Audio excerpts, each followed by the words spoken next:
சரி, நம்ம தொடர்ந்து புதிய ஏற்பாட்டுல இன்னைக்கு எபிரேயர் புஸ்தகத்த வந்து நம்ம தியானிக்க போறோம். 13 அதிகாரங்கள் இருக்கு. ಮುಂದುವರಿಸಿ ನಾವು ಹೊಸ ಒಡಂಬಡಿಕೆಯ ಇಬ್ರಿಯರಿಗೆ ಬರೆದ ಪತ್ರಿಕೆಯನ್ನ ನಾವು ಧ್ಯಾನ ಮಾಡ್ಲಿಕ್ಕಿದ್ದೇವೆ. ಇದರಲ್ಲಿ ಒಟ್ಟು 13 ಅಧ್ಯಾಯಗಳಿವೆ. ஸோ, நம்ம கொஞ்சம் ஸ்பீடா போப்போறோம். ரொம்ப இது வந்து 13 மணி நேரம் இருந்தா கூட நம்மளால படிக்க முடியாது. அந்த அளவுக்கு ஆழமான புஸ்தகம். ஸோ, ಸ್ವಲ್ಪ இத வந்து 1 மணி நேரத்துல நம்ம முடிக்க பார்ப்போம். ವೇಗವಾಗಿ ನಾವು ಮುಗಿಸೋಣ. ಯಾಕಂದ್ರೆ ಇದರಲ್ಲಿ ನಮಗೆ 13 ಗಂಟೆಗಳ ಕಾಲ ಇದ್ರೂ ಕೂಡ ಸಾಕಾಗೋದಿಲ್ಲ. ಆದಾಗ್ಯೂ ಕೂಡ ಎಷ್ಟು ಬೇಗ ಆಗುತ್ತೋ ಅಷ್ಟು ಬೇಗ ನಾವು ಮುಗಿಸ್ಲಿಕ್ಕೆ ಪ್ರಯತ್ನ ಮಾಡೋಣ. ஸோ, எபிரேயர் வந்து யாருக்கு எழுதுனது? ಈ ಇಬ್ರಿಯರಿಗೆ ಬರೆದ ಪತ್ರಿಕೆ ಯಾರಿಗೆ ಬರೆಯಲಾಯಿತು? அ நெறைய பேர் ஆண்டவருக்குள்ள வந்தாங்க. கிறிஸ்டியன்ஸ் அந்த காலத்துல வந்தாங்க ஆண்டவருக்குள்ள. ಆ ಕಾಲದಲ್ಲಿ ಅನೇಕರು ಕ್ರೈಸ್ತರಾಗಿ ದೇವರೊಂದಿಗೆ ಬಂದರು. ஆனா நெறைய பாடுகள் அனுபவிச்சாங்க. நெறைய கஷ்டங்கள் அனுபவிச்சுட்டாங்க. ಆದ್ರೆ ಬಹಳ ಕಷ್ಟಗಳನ್ನ, ಬಹಳ ಶ್ರಮೆಗಳನ್ನ ಅನುಭವಿಸಿದ್ರು. ஒரு உதாரணத்துக்கு வந்து 10வது அதிகாரத்துல போட்டிருக்கு. என்ன இருக்குன்னா, அவங்களுக்கு வந்து அவங்க வீடே வந்து எடுத்துருவாங்களாம். 10வது அதிகாரம் 34வது வசனம் பாருங்க. ಉದಾಹರಣೆಯಾಗಿ 10ನೇ ಅಧ್ಯಾಯ 34ನೇ ವಚನದಲ್ಲಿ ಹೋದ್ರಿ, ಅವ್ರಿಗೆ ಇರುವಂತ ವಾಸಸ್ಥಳ ಮನೆಗಳನ್ನೆಲ್ಲ ತೆಗೆದು ಬಿಡ್ತಾರಂತೆ. ஆ அவங்களுடைய சொந்த வீட கூட கவர்ன்மெண்ட் பிடுங்கிக்குமாம், கிறிஸ்டியன்ஸ் ஆயிட்டா. ಕ್ರೈಸ್ತರಾಗ್ಬಿಟ್ರೆ ಅವ್ರ ಸ್ವಂತ ಮನೆಯನ್ನು ಕೂಡ ಅವ್ರು ಏನ್ ಮಾಡ್ತಾರೆ ಅಂದ್ರೆ, ಆ ಒಂದು ಅಂದಿನ ಒಂದು ಸರ್ಕಾರವು ತೆಗೆದುಕೊಂಡ್ಬಿಡುತ್ತಂತೆ. சோ, அத கூட சந்தோஷமா விட்டுருவாங்க. சரி, எனக்கு வீடு போனாலும் பரவால்ல. எனக்கு ஏசப்பா தான் முக்கியம் அப்படின்னு வந்து வீட கூட சந்தோஷமா குடுத்துட்டு இருந்தாங்களாம். ಆ ಮನೆಯನ್ನು ಕೂಡ ಸಂತೋಷವಾಗಿ ಬಿಟ್ಟು ಬಿಡ್ತಿದ್ರಂತೆ. ನನಗೆ ಯೇಸು ಸ್ವಾಮಿ ಸಾಕು, ಇದೆಲ್ಲ ಬೇಡ ಅಂತ.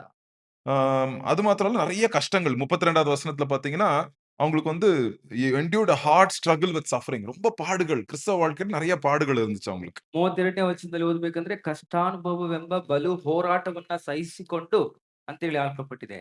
சோ, அ நம்ம நெறைய வாட்டி நெனைக்கிறோம், கிறிஸ்டியன் லைஃப்னா நம்மளுக்கு பாடுகளே இருக்காது அப்படின்னு நம்ம நெனைக்கிறோம். ನಾವು ಅನೇಕ ಸಂದರ್ಭದಲ್ಲಿ ಈ ರೀತಿ ಯೋಚನೆ ಮಾಡ್ತೀವಿ. ಕ್ರೈಸ್ತ ಜೀವನ ಅಂತ ಹೇಳಿದ್ರೆ, ಕಷ್ಟವಿಲ್ಲದ ಜೀವನ ಅಂತ ಅನ್ಕೊಂಡಿದ್ವಿ. ஆனா கிறிஸ்டியன் லைஃப் என்னதுன்னா, ஒரு ஆவிக்குரிய போராட்டம். ஒரு பிசாசுக்கு எதிர்த்து, பிசாசின் இருளில் எதிர்த்து நம்ம வெளிச்சத்துல நம்ம நடந்து வரோங்க. ಆದ್ರೆ ಕ್ರೈಸ್ತ ಜೀವಿತ ಅಂತ ಹೇಳಿದ್ರೆ ಸೈತಾನನಿಗೆ ಎದುರಾಗಿ ಒಂದು ಕತ್ತಲೆಯ ಜೀವಿತಕ್ಕೆ ಎದುರಾಗಿ ನಾವು ಹೋರಾಡಿ ಬರುತ್ತಾ ಇದ್ದೇವೆ. சோ, பிசாசு என்ன பண்ணுவான்? எப்படி நம்மள சோர்வு உண்டாக்கலாம்? எப்படி நம்மள பின்வாங்க வைக்கலாம்? அப்படின்னு வந்து தடை செய்துட்டே இருப்பான். ಸೊ ಹಾಗಾಗಿ ಸೈತಾನ ಏನ್ ಮಾಡ್ತಾ ಅಂದ್ರೆ ಹೇಗಾದ್ರೂ ಮಾಡಿ ನಮ್ಗೆ ಆಯಾಸ ಕೊಡ್ಬೇಕು, ಬೇಸರುವಿಕೆ ಕೊಡ್ಬೇಕು ಅಂತೇಳಿ ಪ್ರಯತ್ನ ಮಾಡ್ತಾ ಇರ್ತಾನೆ. நீங்களும் பார்த்திருப்பீங்க. நம்ம சர்ச்லயும் நீங்க பார்த்திருப்பீங்க. இல்ல வேற இடத்துலயும் பார்த்திருப்பீங்க. ஆண்டவர்ட்ட வந்திருப்பாங்க. அப்புறம் கொஞ்சம் கொஞ்சமா ஸ்லோவா அப்படியே என்ன ஆயிருவாங்க? அப்படியே பின்னாடி போயிட்டே இருப்பாங்க. ನೀವು ಕೂಡ ನೋಡಿರ್ತೀರಾ, ನಮ್ಮ ಸಭೆಗಳಲ್ಲಿಯೂ ನೋಡಿರ್ತೀರಾ, ಅನೇಕರು ಪ್ರಾರಂಭದಲ್ಲಿ ದೇವರೊಂದಿಗೆ ಬಂದಿರ್ತಾರೆ. ತದನಂತರ ಕ್ರಮೇಣವಾಗಿ ಏನಾಗ್ಬಿಟ್ಟಿರ್ತಾರೆ ಅಂದ್ರೆ ಹಿಂಜರಿದು ಹೋಗ್ಬಿಟ್ಟಿರ್ತಾರೆ. இங்க பாருங்க, 2வது அதிகாரம் 1வது வசனம் பாருங்க. எபிரேயர் தான் இன்னைக்கு பார்க்க போறதெல்லாம் எபிரேயர் தான். 2வது அதிகாரம் 1வது வசனம் பாருங்க. ಇವತ್ತು ಪೂರ್ತಿ ಇಬ್ರಿಯ ಪತ್ರಿಕೆಯಲ್ಲಿ ನಾವು ಧ್ಯಾನ ಮಾಡ್ಲಿಕ್ಕಿದ್ದೇವೆ. 2ನೇ ಅಧ್ಯಾಯದಲ್ಲಿ 9ನೇ ವಚನವನ್ನು ಓದಿ. 1வது வசனம். 2, 2ನೇ 1. 2ನೇ ಅಧ್ಯಾಯ 1ನೇ ವಚನ ಓದ್ರಿ. ஆகையால் நாம் கேட்டவைகளை விட்டு விலகாதபடிக்கு அவைகளை மிகுந்த ஜாக்கிரதையாய் கவனிக்க வேண்டும். கேட்டதிலிருந்து நம்ம விலகாதபடிக்கு ட்ரிஃப்டிங், இங்கிலீஷ்ல வந்து ட்ரிஃப்ட்ன்னு சொல்லுவாங்க. விலகாதபடினா அப்படின்னா, அந்த ஒரு போட்ட வந்து நம்ம கெட்டலனா, அந்த போட் என்ன ஆகும்? கொஞ்சம் கொஞ்சமா, கொஞ்சம் கொஞ்சமா ஆழமான தண்ணிக்குள்ள அதே போயிட்டே இருக்கும் தெரியுமா? அப்படி நீங்க விலகாதபடிக்கு நீங்க ஜாக்கிரதையா நீங்க கேளுங்கன்னு சொல்றாரு. ಆದ್ರಿಂದ ಕೇಳಿದ ಸಂಗತಿಗಳಿಗೆ ತಪ್ಪಿ ಹೋದೆವೆಂಬ ಅಂದ್ರೆ ಹಿಂಜರಿದು ಹೋಗದ ಹಾಗೆ ದೃಢವಾಗಿರ್ರಿ ಅಂತೇಳಿ ಹೇಳ್ತಿದ್ದಾರೆ. சோ, அதனால அ ஆண்டவருக்குள்ள பிரதர் நான் ஸ்ட்ராங்கா இருக்கணும்னா, நான் என்ன பண்ணணும்? ಅದರಿಂದ ದೇವರಲ್ಲಿ ನಾನು ದೃಢವಾಗಿ ಇರ್ಬೇಕಂತ ಹೇಳಿದ್ರೆ ಬ್ರದರ್ ನಾನು ಏನ್ ಮಾಡ್ಬೇಕು? சோ, ஒருவேளை உங்க லைஃப்ல யாராவது வந்து நீங்க பார்த்திருப்பீங்க. அவங்க வந்து அ பாடுகள்னால பின்வாங்கி போறவங்கள பார்த்திருப்பீங்க. அவங்களுக்கு எபிரேயர் புஸ்தகம் வந்து ரொம்ப யூஸ்ஃபுல்லா இருக்கும். ಒಂದು ವೇಳೆ ನೀವು ಕೂಡ ಈ ರೀತಿಯಾದಂತಹ ಒಂದು ಕೆಲವು ಜನರನ್ನ ನೋಡಿರ್ತೀರಿ. ಕೆಲವೊಂದು ಶ್ರಮೆಗಳಿಂದ ಹಿಂಜರಿದು ಹೋಗಿರ್ತಾರೆ. ಅವರಿಗೆ ಈ ಒಂದು ಇಬ್ರಿಯರಿಗೆ ಬರೆದ ಪತ್ರಿಕೆ ಒಂದು ದೊಡ್ಡ ಪಾಠವಾಗಿರುತ್ತದೆ. சரி. ஓகே. நம்ம 1வது மொத 2 அதிகாரங்கள நம்ம பார்ப்போம். ಸರಿ, ನಾವು ಮೊದಲ 2 ಅಧ್ಯಾಯಗಳನ್ನು ನಾವು ಧ್ಯಾನ ಮಾಡೋಣ. சோ, நெறைய பேர் வந்து இயேசு கிறிஸ்துனா யாருன்னு கேட்பாங்க. ಅನೇಕರು ಏನ್ ಹೇಳ್ತಾರೆ ಅಂದ್ರೆ ಯೇಸು ಕ್ರಿಸ್ತನ್ ಅಂದ್ರೆ ಯಾರು ಅಂತ ಕೇಳ್ತಾರೆ. ஆ பிதா, குமாரன், பரிசுத்தாவியானவர் இருக்கிறாங்கல்ல. அந்த 3 பேர் இருக்காங்கல்ல. இதுல இயேசு கிறிஸ்து யாருன்னு கேட்பாங்க. ತಂದೆ, ಮಗ, ಪವಿತ್ರ ಆತ್ಮ ಅಂತ 3 ಜನ ಇದ್ದಾರಲ್ಲ. ಇದರಲ್ಲಿ ಯೇಸು ಕ್ರಿಸ್ತನು ಯಾರು ಅಂತ ಕೇಳ್ತಾರೆ. இது வந்து கிளீனா வந்து உங்களுக்கு இந்த மொத 3 வசனத்துல இயேசு கிறிஸ்து யாரு? அவர் எங்க இருக்கிறாரு? அவர் என்ன பண்ணிட்டு இருக்கிறாரு? அவருடைய வேலை என்ன? எல்லாம் அந்த ஃபர்ஸ்ட் 3 வெர்சஸ் எபிரேயர் 1வது அதிகாரம் மொத 3 வசனத்துல போட்டிருக்குங்க. ಇಬ್ರಿಯರಿಗೆ ಮೊದಲನೇ ಅಧ್ಯಾಯದ ಪ್ರಾರಂಭದ 3 ವಚನಗಳು ಯೇಸು ಕ್ರಿಸ್ತನು ಯಾರು, ಆತನ ಕಾರ್ಯಗಳು ಏನು ಎಂಬುದನ್ನ ಇಲ್ಲಿ ತುಂಬಾ ಸ್ಪಷ್ಟವಾಗಿ ಹಾಕಲಾಗಿದೆ. சரி, என்ன பண்ணாரு ஏசப்பா அப்படின்றத பார்ப்போம். முதல் 3 வசனங்கள ಈ படிப்போம். ಯೇಸು ಕ್ರಿಸ್ತನು ಏನ್ ಮಾಡಿದಾನೆ ನೋಡ್ರಿ, ಪ್ರಾರಂಭದ 3 ವಚನ. பூர்வ காலங்களில் பங்கு பங்காகவும் வகை வகையாகவும் தீர்க்கதரிசிகள் மூலமாய் பிதாக்களுக்கு திருவுளம் பற்றின தேவன் இந்த கடைசி நாட்களில் குமாரன் மூலமாய் நமக்கு திருவுளம் பற்றினார்.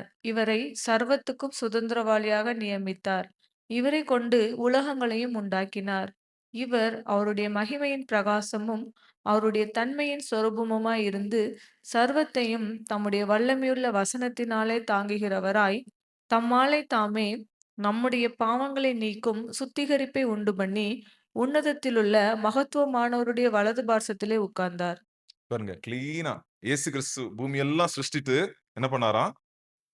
ಭೂಮಿ ಎಲ್ಲ ಸೃಷ್ಟಿ ಮಾಡಿ ನೋಡಿ ಯೂನಿವರ್ಸ್ ಆ, ಲೋಕನೆಲ್ಲ ಇಲ್ಲಿ ನೋಡಿ ಯೇಸು ಕ್ರಿಸ್ತನು ಕ್ರಮವಾಗಿ ಅಂದ್ರೆ ಜಗತ್ತನ್ನೆಲ್ಲ ಸೃಷ್ಟಿ ಮಾಡಿ ಈಗ ಏನ್ ಮಾಡ್ತಾನೆ ನೋಡ್ರಿ.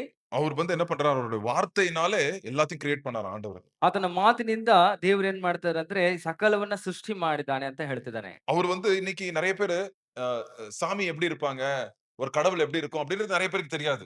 ಇವತ್ತು ದೇವ್ರು ಹೆಂಗಿರ್ತಾರೆ, ಆತನ ಒಂದು ಸ್ವರೂಪ ಹೆಂಗಿರ್ತದೆ ಅಂತೇಳಿ ಯಾರಿಗೂ ಗೊತ್ತಿರೋದಿಲ್ಲ. ஆனா தேவனுடைய சொரூபத்துல மனுஷனா இயேசு கிறிஸ்து உலகத்துக்கு வந்தார் அப்படின்னு போட்டிருக்கு. ಆದ್ರೆ ನೋಡಿ ದೇವರ ಸ್ವರೂಪದಲ್ಲಿ ಯೇಸು ಕ್ರಿಸ್ತನ ಲೋಕದಲ್ಲಿ ಮಗನಾಗಿ ಬಂದನು ಅಂತೇಳಿ ಹಾಕಲ್ಪಟ್ಟಿದೆ. வந்து என்ன பண்ணாராம்? பாவத்துக்காக, பாவம் கிளீன் ஆகுறதுக்காக ஏசப்பா உலகத்துக்கு வந்தாராங்க. ನೋಡಿ ಆತನ ಯಾತಕ್ಕೋಸ್ಕರ ಬಂದಿದ್ದಾನೆ, ಪಾಪವು ಶುಚಿಯಾಗಬೇಕು ಅಂತೇಳಿ ಆತನ ಲೋಕಕ್ಕೆ ಬಂದಿದ್ದಾನೆ ಅಂತ ಹೇಳ್ತದೆ. அப்புறம் போய் இப்ப வலது பரிசத்துல, பிதாவோட வலது பரிசத்துல இயேசு கிறிஸ்து உட்கார்ந்து கொண்டிருக்கிறார். ಈಗ ಏನ್ ಮಾಡ್ತಾನಂದ್ರೆ ಮಹತ್ವವುಳ್ಳ ದೇವರ ಬಲಗಡೆಯಲ್ಲಿ ಆಸೀನ ರೂಢನಾಗಿದ್ದಾನೆ ಅಂತ ಹಾಕಲ್ಪಟ್ಟಿದೆ. சோ இதாங்க நம்ம புரிஞ்சுக்கணும். ನೋಡಿ ಇದನ್ನೇ ನಾವು ಅರ್ಥ ಮಾಡ್ಕೋಬೇಕು. சோ பழைய காலத்துல யார் மூலியமா பேசினார் ஆண்டவர்? ಹಳೆ தீர்க்கதரிசிகள் மூலியமாய் பேசினார் அப்படின்னு போட்டிருக்கு. ಹಳೆ ಕಾಲದಲ್ಲಿ ಹಳೆ ಒಡಂಬಡಿಕೆಯಲ್ಲಿ ಯಾರ ಮುಖಾಂತರ ಮಾತನಾಡಿದ್ರು, ಪ್ರವಾದಿಗಳ ಮುಖಾಂತರವಾಗಿ ಮಾತನಾಡಿದ್ರು ಅಂತ ದೇವ್ರ ವಾಕ್ಯ ಹೇಳ್ತಾ ಇದೆ. இப்ப தாவீதுக்கு நாத்தான் தீர்க்கதரிசி, ஆகாப் ராஜாக்கு எலியா தீர்க்கதரிசி அப்படின்னு ஒரு தீர்க்கதரிசி இருப்பாங்க. ஒரு ராஜா இருந்தாருன்னா அவர்கிட்ட பேசுறதுக்கு ஆண்டவர்கிட்ட மெசேஜ் வாங்கி அந்த ராஜா கொடுக்கறதுக்கு யார் இருந்தா அந்த ஒரு தீர்க்கதரிசி இருப்பாங்க. ಒಬ್ಬ ರಾಜ ಇದ್ದಾನೆ ಅಂತ ಹೇಳಿದ್ರೆ ದೇವರ ಮಾತನ್ನ ಅವರೊಂದಿಗೆ ಹಂಚ್ಕೊಳ್ಳೋದಕ್ಕೆ ಒಬ್ಬ ಪ್ರವಾದಿ ಇದ್ದ. ಉದಾಹರಣೆಗೆ ದಾವೀದನಿಗೆ ಬಂದ್ಬಿಟ್ಟು ನಾತಾನ್ ಅಂತೇಳಿ ಒಬ್ಬ ಪ್ರವಾದಿ ಇದ್ದ. ಅಹಾಬನಿಗೆ ಎಲಿಯಾ ಅಂತ ಒಬ್ಬ ಪ್ರವಾದಿ ಇದ್ದ. சோ ஆனா இந்த காலத்துல நம்ம இருக்கிறோம்ல இன்னைக்கு ಆದ್ರೆ ಈ ಕಾಲದಲ್ಲಿ ನಾವಿರುವಂತ ಈ ಕಾಲಮಾನದಲ್ಲಿ யார் மூலியமா ஆண்டவர் பேசுறாரு? ಯಾರೊಂದಿಗೆ ದೇವರು ಮಾತನಾಡ್ತಿದ್ದಾರೆ? யார் மூலியமாய் பேசுறாரு? ಯಾರ ಮುಖಾಂತರ ದೇವರು ಮಾತನಾಡ್ತಿದ್ದಾರೆ? ஏசப்பா மூலியமா. ಯೇಸು ಕ್ರಿಸ್ತನ ಮುಖಾಂತರ. ஆஹ் ஆண்டவருக்கு என்ன பிடிக்கும்? ஆண்டவர் எப்படி இருப்பாரு? ஆண்டவர் எப்படி பேசுவாரு? அப்படின்னா நீங்க ஏசப்பா லைஃப நீங்க பார்த்தா போதும். ದೇವ್ರು ಯಾವ್ದನ್ನ ಬಯಸ್ತಾನೆ, ದೇವ್ರು ಯಾವ ರೀತಿ ಮಾತನಾಡ್ತಾನೆ, ದೇವ್ರ ಗುಣಾತಿಶಯಗಳು ಏನಂತ ಈ ರೀತಿ ಆತನು ಮಾತನಾಡ್ತಾ ಇದ್ದಾನೆ. தேவன் வந்து எப்படி ஜனங்களை பார்ப்பார் அப்படின்னா இயேசு கிறிஸ்து லைஃப பார்த்தா போதும். ದೇವ್ರು ಬಂದ್ಬಿಟ್ಟು ಹೇಗೆ ಜನರನ್ನ ನೋಡ್ತಾನೆ ಅಂತ ಹೇಳಿದ್ರೆ ಯೇಸು ಕ್ರಿಸ್ತನ ಜೀವಿತ ನೋಡಿದ್ರೆ ಸಾಕು. சோ அதனால யாரும் புதுசா ஆண்டவர்ட்ட வந்தாங்கன்னா நாங்க ஃபர்ஸ்ட் சொல்றது மார்க் சுவிசேஷம் படிங்க இல்ல யோவான் சுவிசேஷம் படிங்க. ஏன்னா ஏசப்பா பத்தி நீங்க அதிகமா நீங்க பார்க்கணும். ஏசப்பாவை பார்க்க கர்த்தரை நம்ம பார்த்த மாதிரி, பிதாவை பார்த்த மாதிரி. ಅದರಿಂದ ಯಾರಾದ್ರೂ ಹೊಸದಾಗಿ ದೇವ್ರು ನಂಬ್ಕೊಂಡಿದ್ರೆ ಅವ್ರಿಗೆ ನಾವು ಬಂದ್ಬಿಟ್ಟು ಯೋಹಾನ್ ಸುವಾರ್ತೆ ಅಥವಾ ಮಾರ್ಕನ್ ಸುವಾರ್ತೆ ಪುಸ್ತಕವನ್ನ ನಾವು ಓದ್ಲಿಕ್ಕೆ ಹೇಳ್ತೀವಿ. ಯಾಕಂದ್ರೆ ಹೆಚ್ಚಾಗಿ ಯೇಸು ಕ್ರಿಸ್ತನ ಗುಣಾತಿಶಯಗಳು ಅಲ್ಲಿ ಹಾಕಲ್ಪಟ್ಟಿದೆ. ಹೆಚ್ಚಾಗಿ ನೀವು ಯೇಸು ಕ್ರಿಸ್ತನ ಗುಣಾತಿಶಯಗಳನ್ನ ನೀವು ಕಂಡುಕೊಳ್ಳುವಾಗ ನಿಮ್ಗೆ ಆತನ ಒಂದು ಪರಿಚಯ ಆಗುತ್ತೆ. சோ அவர் என்ன பண்ணாரு? இயேசு கிறிஸ்து பரலோகத்துல இருந்து பூமிக்கு வந்தார். ಆತ ಏನ್ ಮಾಡ್ದ ಅಂದ್ರೆ ಯೇಸು ಕ್ರಿಸ್ತನು ಪರಲೋಕದಿಂದ ಭೂಲೋಕಕ್ಕೆ ಬಂದ. அவர் என்ன பண்ணாரு? நம்மள வந்து பரிசுத்தமாக்குனார். 2வது அதிகாரம் 11வது வசனம் வாங்க. ಆತನ ಏನ್ ಮಾಡ್ದ ಅಂದ್ರೆ ನಮ್ಮನ್ನ ಪರಿಶುದ್ಧಗೊಳಿಸಿದ. 2ನೇ ಅಧ್ಯಾಯ 11ನೇ ವಚನಕ್ಕೆ ಬನ್ನಿ. எப்படியெனில் பரிசுத்தம் செய்கிறவரும் பரிசுத்தம் செய்யப்படுகிறவர்களுமாகிய யாவரும் ஒருவராலே உண்டாயிருக்கிறார்கள். இது நிமித்தம் அவர்களை சகோதரர் என்று சொல்ல அவர் வெட்கப்படாமல். சோ பாருங்க, இப்போ ஒரு குடும்பம் இருக்கு. ನೋಡಿ ಈಗ ಒಂದು ಕುಟುಂಬ ಇದೆ. அந்த வீட்ல ஒரு அண்ணன் இருக்கான். ಆ ಒಂದು ಕುಟುಂಬದಲ್ಲಿ ಒಬ್ಬ ಅಣ್ಣ ಇದ್ದಾನೆ. அப்புறம் 2 இன்னும் அப்புறம் நிறைய பிள்ளைங்க, வேற பிள்ளைங்க இருக்காங்க. ನಂತರ ಬೇರೆ ಮಕ್ಕಳೆಲ್ಲ ಇದ್ದಾರೆ ಅಂತ ಇಟ್ಕೊಳ್ಳೋಣ. ஆனா பொறுப்பு நிறைய யாருக்கு சொல்லுங்க? ಆದ್ರೆ ಹೆಚ್ಚಾದ ಜವಾಬ್ದಾರಿ ಯಾರಿಗೆ ನೋಡಿ? யாருக்கு வரும்? ಯಾರಿಗ್ ಬರುತ್ತೆ? பாடுகள் நிறைய, பொறுப்பு நிறைய யாருக்கு வரும்? ಶ್ರಮೆ ಹೆಚ್ಚು ಜವಾಬ್ದಾರಿ ಯಾರಿಗ್ ಬರುತ್ತೆ ಅಂದ್ರೆ மூத்த பையனுக்கு வரும்ல. மூத்த யார் ஃபர்ஸ்ட் இருக்காங்களோ அவங்க மூத்தவங்களுக்கு வரும். ಹಿರಿಯ ಮಗನಿಗೆ ಯಾರು ದೊಡ್ಡವರು ಅವರಿಗೆ ಮಾತ್ರ ಬರುತ್ತೆ. சோ இப்ப ஆண்டவருடைய ஃபேமிலில ಈಗ ದೇವರ ಒಂದು ಕುಟುಂಬದಲ್ಲಿ இங்க வந்து பிதா ஃபாதர் இருக்காரு. பரலோக பிதா இருக்கிறாரு. ಈಗ ಪರಲೋಕದ ತಂದೆ ಬಂದ್ಬಿಟ್ಟು ತಂದೆಯ ಸ್ಥಾನದಲ್ಲಿ ಇದ್ದಾನೆ. இயேசு கிறிஸ்து அவருடைய குமாரன். ಯೇಸು ಕ್ರಿಸ್ತನು ಆತನ ಮಗ. என்னைக்கு நம்ம ஏசப்பாவை ஏற்றுக்கொண்டோமோ நம்மளும் என்ன ஆயிட்டோம்? அந்த ஃபேமிலில ஒண்ணாயிட்டோம். அப்படிதானே? ஏசப்பா கூட நம்மளும் வந்து அவருடைய ஃபேமிலில ஒண்ணாயிட்டோம். ಯಾವತ್ತು ನಾವು ಯೇಸು ಕ್ರಿಸ್ತನನ್ನ ಸ್ವೀಕಾರ ಮಾಡ್ಕೊಂಡಿದ್ದೀವೋ ಆಗ ಆತನ ಕುಟುಂಬದ ಒಬ್ಬ ಸದಸ್ಯರಾಗ್ಬಿಟ್ಟಿವಿ. ಹಾಗೆ ತಾನೇ? சோ இப்ப என்ன ஆயிருச்சு பாருங்க. இப்ப ஏசப்பா நம்மளுக்கு யார் அப்படின்னா? ಹಾಗಾದ್ರೆ ಈಗ ಏನಾಯ್ತು ನೋಡಿ. ಈಗ ಯೇಸಪ್ಪ ನಮ್ಗೆ ಏನಾಗ್ತಿದ್ದಾನೆ? ஏசப்பானே சொல்லக்கூடாது. இயேசு கிறிஸ்து நம்மளுடைய எல்டர் பிரதர், மூத்த சகோதரன். ಯೇಸಪ್ಪ ಅಲ್ಲ, ಯೇಸು ಕ್ರಿಸ್ತನು ನಮ್ಗೆ ಯಾರಂತ ಹೇಳಿದ್ರೆ ನಮಗೆ ಒಬ್ಬ ಹಿರಿಯ ಅಣ್ಣನಾಗಿದ್ದಾನೆ. சோ ஆண்டவர் வந்து நம்மள பார்த்து தம்பி தங்கச்சின்னு கூப்பிடுறாராம். he is not ashamed to call us brothers and sisters. அப்படின்னா 11வது வசனத்துல ஆண்டவருக்கு வந்து ஏசப்பா வந்து நம்மள, இயேசு கிறிஸ்து வந்து நம்மள பிரதர்ஸா சிஸ்டரா நம்மள கூப்பிடுறாரு. 11ನೇ ವಚನದ ಕಡೆ 2ನೇ ಭಾಗದಲ್ಲಿ ಹೇಳ್ತಿದೆ, ಈ ಕಾರಣದಿಂದ ಪವಿತ್ರ ಮಾಡುವ ಆತನು ನಮ್ಮನ್ನ ಸಹೋದರ ಸಹೋದರಿಯನ್ನಾಗಿ ಹೇಳಿಕೊಡುವುದಕ್ಕೆ ನಾಚಿಕೆ ಪಡುವುದಿಲ್ಲ ಅಂತ ಹೇಳ್ತಾ ಇದೆ. யார் வெட்கப்படல? ಯಾರು ನಾಚಿಕೆ ಪಡ್ತಾ ಇಲ್ಲ? ஏசப்பா வெட்கப்படல. ಏಸಪ್ಪ ಬಂದ್ಬಿಟ್ಟು ಅಲ್ಲಿ ನಾಚಿಕೆ ಪಡ್ತಾ ಇಲ್ಲ. சோ ஆண்டவர் யாரு? நம்மளுக்கு முன்னாடி போன நம்ம குடும்பத்தோடைய பாடுகள சுமந்து நம்ம குடும்பத்துக்கு விடுதலை வாங்கி கொடுத்த யாரு? நம்மளுடைய மூத்த சகோதரர். ಹಾಗಾದ್ರೆ ಯೇಸು ಕ್ರಿಸ್ತನು ಯಾರಪ್ಪ ಅಂತ ಹೇಳಿದ್ರೆ, ನಮ್ಮ ಕುಟುಂಬದ ಹಿರಿಯ ಸದಸ್ಯ, ನಮ್ಮ ಶ್ರಮೆಗಳನ್ನ ಹೊತ್ತು ಮುಂದೆ ಸಾಗದಂತ ನಮ್ಮ ಹಿರಿಯ ಸಹೋದರನಾಗಿದ್ದಾನೆ. ஆனா பழக்க தோஷம் நம்ம என்ன சொல்லிடுறோம்? இயேசு அப்பான்னு சொல்லிடுறோம். ஏசப்பான்னு சொல்றோம். ஆக்சுவலா பிதா தான் அப்பா. இயேசு கிறிஸ்து நம்மளுடைய பிரதர், நம்மளுடைய சகோதரர். ಆದ್ರಿಂದ ಅಭ್ಯಾಸದ ದೌರ್ಬಲ್ಯದಿಂದ ನಾವೇನ್ ಮಾಡ್ತೀವಿ ಅಂತ ಹೇಳಿದ್ರೆ, ಏಸಪ್ಪ ಅಂತ ಹೇಳಿ ಹೇಳ್ತಿದ್ವಿ. நம்ம மரியாதைக்கு நம்ம அப்பா மாரி அப்படி அவர கூப்பிடுறோம். ನಾವು ಆತನಿಗೆ ಮರ್ಯಾದೆ ಕೊಡುವುದಕ್ಕಾಗಿ ಆತನನ್ನ ಅಪ್ಪ ಸ್ಥಾನದಲ್ಲಿ ನಾವು ஆனா ಇಟ್ಕೊಂಡಿರ್ತೀವಿ. பைபிள் படி இயேசு கிறிஸ்து வந்து நம்மளுடைய மூத்த சகோதரர். ಆದ್ರೆ ಸತ್ಯವೇದ ಪ್ರಕಾರವಾಗಿ ಯೇಸು ಕ್ರಿಸ್ತನು ನಮ್ಮ ಹಿರಿಯ ಸಹೋದರನಾಗಿದ್ದಾನೆ. ஆ 17வது வசனம் பாருங்க திருப்பி. 17ನೇ ವಚನ ನೋಡ್ರಿ, 2ನೇ ಅಧ್ಯಾಯ 17ನೇ ವಚನದಲ್ಲಿ. அன்றியும் அவர் ஜனத்தின் பாவங்களை நிவிர்த்தி செய்வதற்கு ஏதுவாக தேவ காரியங்களை குறித்து இரக்கமும் உண்மையும் உள்ள பிரதான ஆசாரியராய் இருக்கும்படிக்கு எவ்விதத்திலும் தம்முடைய சகோதரருக்கு ஒப்பாக வேண்டியதாய் இருந்தது. பாரு நம்மளுடைய குடும்பத்தோடைய பாடுகள் எல்லாம் அவர் சுமந்துட்டார். ನೋಡ್ರಿ, ನಮ್ಮ ಒಂದು ಕುಟುಂಬ ಜವಾಬ್ದಾರಿ ಶ್ರಮೆಗಳನ್ನೆಲ್ಲ ಆತನು ಹೊತ್ಕೊಂಡ್ಬಿಟ್ನಂತೆ. சோ நம்ம வீட்ல எல்லார் வீட்லயும் ஃபர்ஸ்ட் யாரு? நம்மளுக்கு எல்லாருக்கும் ஒரு அண்ணன் இயேசு கிறிஸ்து. ಹಾಗಾಗಿ ನಮ್ಮ ಪ್ರತಿಯೊಂದು ಕುಟುಂಬದ ಹಿರಿಯ ಸಹೋದರ ಯಾರು ಅಂದ್ರೆ ಯೇಸು ಕ್ರಿಸ್ತನು. சோ எல்லா பாடுகளையும் அவர் சுமந்துட்டார். நம்ம ஃபேமிலியோட பாடுகள், நம்மளுடைய பாடுகள் எல்லாம் அவர் சுமந்துட்டார். ಆದ್ರಿಂದ ಎಲ್ಲಾ ವಿಧವಾದಂತ ಶ್ರಮೆಗಳನ್ನ ಕಷ್ಟಗಳನ್ನ ಆತನು ಹೊತ್ತುಕೊಂಡನು. அன்னைக்கு ஒருத்தர் சொல்லிட்டு இருந்தாங்க, பிரதர் நான் வந்து மூத்த பையன் எங்க வீட்ல 12 வயசுலயே நான் வேலை செய்ய போயிட்டேன் பிரதர். ஏன்னா எங்க வீட்ல எங்க அப்பா சீக்கிரம் சின்ன வயசுலயே இறந்துட்டாங்க. சோ ஜவாப்தாரி எல்லாம் என் மேல வந்துருச்சு. அந்த குடும்பத்தோட எல்லாருடைய மேரேஜ், படிப்பு எல்லாம் நான் தான் பிரதர் வேலை செஞ்சு நான் பண்ணேன் பிரதர் அப்படின்னு சொன்னாரு. ಅವತ್ತು ಒಂದು ಸಹೋದರ ಹೇಳ್ತಿದ್ರು, ಬ್ರದರ್ ನಮ್ಮ ತಂದೆ ಬಂದ್ಬಿಟ್ಟು ನಾನು 12 ವರ್ಷ ಕೆಳಗಿರುವಾಗಲೇ ತೀರ್ಕೊಂಡ್ಬಿಟ್ರು. ಹಾಗಾಗಿ ನಾನು 12 ವಯಸ್ಸಲ್ಲಿ ಇರುವಾಗ ಕೆಲ್ಸಕ್ಕೆ ಹೋದೆ. ಹಾಗಾಗಿ ನಮ್ಮ ಕುಟುಂಬದಲ್ಲಿ ಎಲ್ರಿಗೂ ಮದುವೆ ಮಾಡಿಸ್ದೆ. ತುಂಬಾ ಕಷ್ಟಗಳನ್ನ ಜವಾಬ್ದಾರಿಗಳನ್ನ ಹೊತ್ಕೊಂಡೆ ಬ್ರದರ್ ಅಂತ ಹೇಳ್ತಾ அந்த ಇದ್ರು. படிப்பை கூட விட்டுட்டாராம். ಅವರ ವಿದ್ಯಾಭ್ಯಾಸವನ್ನು ಕೂಡ ಬಿಟ್ಬಿಟ್ರಂತೆ. அப்படியே அவர் ரத்தமும் வேர்வையும் சிந்தி அந்த குடும்பத்தை இன்னைக்கு நல்லா இருக்காங்க அந்த குடும்பம். ಹಾಗೆ ಅವರು ರಕ್ತ ಬೆವರವನ್ನ ಸುರಿಸಿ ಆ ಕುಟುಂಬ ಶ್ರಮಿಸಿದ್ರಿಂದ ಈಗ ಚೆನ್ನಾಗಿದೆ இப்போ ಕುಟುಂಬ. அந்த வீட்ல அந்த தங்கச்சி, தம்பி எல்லாம் இருப்பாங்கல்ல, அவங்க எல்லாம் எப்படி எப்படி பாப்பாங்க அந்த அண்ணனை? ಈಗ ಆ ಕುಟುಂಬದಲ್ಲಿ ಇರುವಂತಹ ತಂಗಿ ತಮ್ಮಂದಿರೆಲ್ಲ ಯಾವ ರೀತಿ ನೋಡ್ತಾರೆ ಆ ಅಣ್ಣನ? எப்படி பாப்பாங்க? ಯಾವ ರೀತಿ ನೋಡ್ತಾರೆ? ரொம்ப மரியாதையோட பாப்பாங்கல்ல, ரொம்ப மரியாதை ரெஸ்பெக்ட் குடுப்பாங்க அவங்க. ತುಂಬಾ ಗೌರವದಿಂದ ಮರ್ಯಾದೆಯಿಂದ ನೋಡ್ತಾರಲ್ವಾ? சோ அதே போல தான் இயேசு கிறிஸ்து நம்மளுடைய பாடுகளை, கண்ணீர்களை, நம்மளுடைய வேதனைகளை, நம்மளுடைய பாவங்களை, சாபங்கள் எல்லாம் அவர் சுமந்தாருங்க. ಅದೇ ರೀತಿನೇ ಯೇಸು ಕ್ರಿಸ್ತನು ನಮ್ಮ ಕಣ್ಣೀರು, ವೇದನೆ, ಯಾತನೆ, ಶ್ರಮೆಗಳನ್ನ ಆತನು ಹೊತ್ತುಕೊಂಡನು. 18வது வசனம் பாருங்க. 18ನೇ ವಚನ ನೋಡ್ರಿ. ஆதலால் அவர் தாமே சோதிக்கப்பட்டு பாடுபட்டதினாலே அவர் சோதிக்கப்படுகிறவர்களுக்கு உதவி செய்ய வல்லவராய் இருக்கிறார். பாருங்க. அவரும் பாடுபட்டாராம். சோதனை இயேசு கிறிஸ்து சகிச்சாரு. பாடுபட்டாராம். அதனால இன்னைக்கு நான் சோதனைப்பட்டா எனக்கு என்ன பண்றாராம் அவரு? ஹெல்ப் பண்றாராங்க ஏசப்பா. ನೋಡ್ರಿ, ಯೇಸಪ್ಪ ಏನ್ ಮಾಡ್ತಾನಂದ್ರೆ ತಾನೇ ಶೋಧಿಸಲ್ಪಟ್ಟು ಬಾಧೆಯನ್ನು ಅನುಭವಿಸಿದ ಕಾರಣದಿಂದಾಗಿ ಶೋಧಿಸಲ್ಪಡುವ ನಮಗೆ ಸಹಾಯ ಮಾಡಲು ಆತನು ಶಕ್ತನಾಗಿದ್ದಾನೆ ಅಂತ ವಾಕ್ಯ ಹೇಳ್ತಾ ಇದೆ. சோ இத வந்து நம்ம புரிஞ்சுக்கணும் நம்ம லைஃப்ல. ಇದನ್ನ ನಾವು ನಮ್ಮ ಜೀವಿತದಲ್ಲಿ ಅರ್ಥ ಮಾಡ್ಕೋಬೇಕು. நான் தனியா இல்ல. ನಾನು ಒಬ್ಬಂಟಿಗನಲ್ಲ, எனக்கு ஒரு சகோதரர் இருக்கிறாரு. ನನಗೊಬ್ಬ ಸಹೋದರನಿದ್ದಾನೆ. நீதிமொழிகள் சொல்லியிருக்குல்ல, there is a friend who is closer than a brother. ஒரு சகோதரனை காட்டிலும் ரொம்ப நெருக்கம் உள்ளவர் ஒரு நண்பன் இருக்கிறார். அதான் இயேசு கிறிஸ்துங்க. ಜ್ಞಾನೋಕ್ತಿಗಳಲ್ಲಿ ಒಂದು ವಾಕ್ಯ ಉಂಟಲ್ವಾ, ಸ್ನೇಹಿತಗಿಂತಲೂ ಬಹು ಜೊತೆಯಾಗಿ, ಅಂದ್ರೆ ಸಹೋದರನಿಗಿಂತಲೂ ಬಹು ಜೊತೆಯಾಗಿರುವ ಸ್ನೇಹಿತನುಂಟು ಅಂತ ಹೇಳಿ. சோ குடும்பத்தோட பாரத்தை, என்னுடைய லைஃபோட பாரத்தை, பாடுகள் எந்த பிரச்சனை இருந்தாலும் நீங்க சொல்லுங்க. இன்னைக்கு நீங்க ஏசப்பாட்ட சொல்லுங்க. ஏசப்பா எனக்கு இது பாடுகள் என்னால சுமக்க முடியல. என்னால முடியல.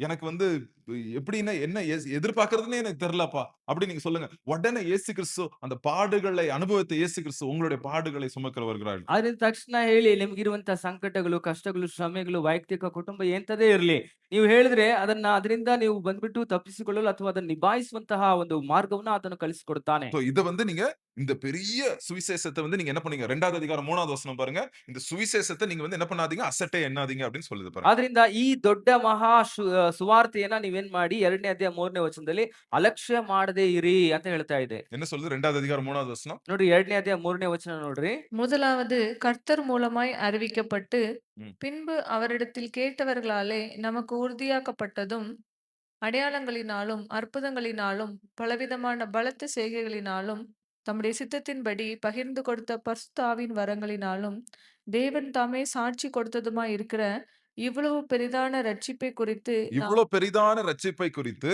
நாம் கவலையற்று இருப்போமானால் ஆ, தண்டனைக்கு எப்படி தப்பித்துக் கொள்வோம்? பாருங்க நம்ம ஜாக்கிரதையா இருக்கணுமா. இவ்ளோ பெரிய ரட்சிப்பு ஆண்டவர் நம்மளுக்கு வாங்கி குடுத்திருக்கிறாரு. அத வந்து நம்ம ஒரு ஒரு நாளும் நெனச்சு சந்தோஷப்படணும். ஏசப்பா என் பாடுகளை சுமந்திருக்கிறாரு. என் குடும்பத்தோடைய இன்னைக்கு எனக்கு இருக்கிற பிரச்சனைகள், போராட்டங்கள் எல்லாம் அவர் சுமந்திருக்கிறாரு.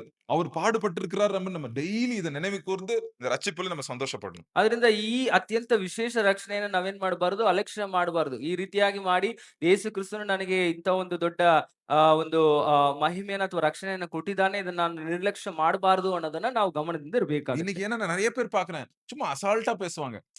ஏசப்பாவா என் பாவத்த மன்னிச்சுட்டாரு. அப்படின்னு ரொம்ப சிம்பிளா சொல்லுவாங்க. ஒரு ஒரு ஒருத்த ஒரு ஒருத்தனுடைய தப்ப அவரு சுமக்கணும்னா எவ்வளவு ஒரு பெரிய காரியம் நீங்க யோசிச்சு பாருங்க. ಇವತ್ತು ಅನೇಕರು ತುಂಬಾ ಅಲಕ್ಷ್ಯದಿಂದ ಹೇಳ್ತಾರೆ, ಏಸಪ್ಪನ ಕ್ಷಮಿಸ್ತಾನೆ, ಪಾಪ ಮಾಡ್ಬಿಟ್ಟ ಅಂದ್ರೆ ಕ್ಷಮಿಸ್ಬಿಡ್ತಾನೆ ಅಂತೇಳಿ ತುಂಬಾ ಒಂದು ಲಘುವಾಗಿ ಹೇಳ್ಬಿಡ್ತಾರೆ. ನೋಡ್ರಿ, ಒಬ್ಬ ತಪ್ಪನ್ನ ಕ್ಷಮಿಸ್ಬೇಕಂತ ಹೇಳಿದ್ರೆ ಅದು ದೊಡ್ಡ ಸ್ಥಿತಿ ಇರ್ಬೇಕಾಗತ್ತೆ. ஒரு தண்டனை வந்து ஒரு கோர்ட்ல கேஸ் நடக்குதுன்னு வச்சுங்களேன்.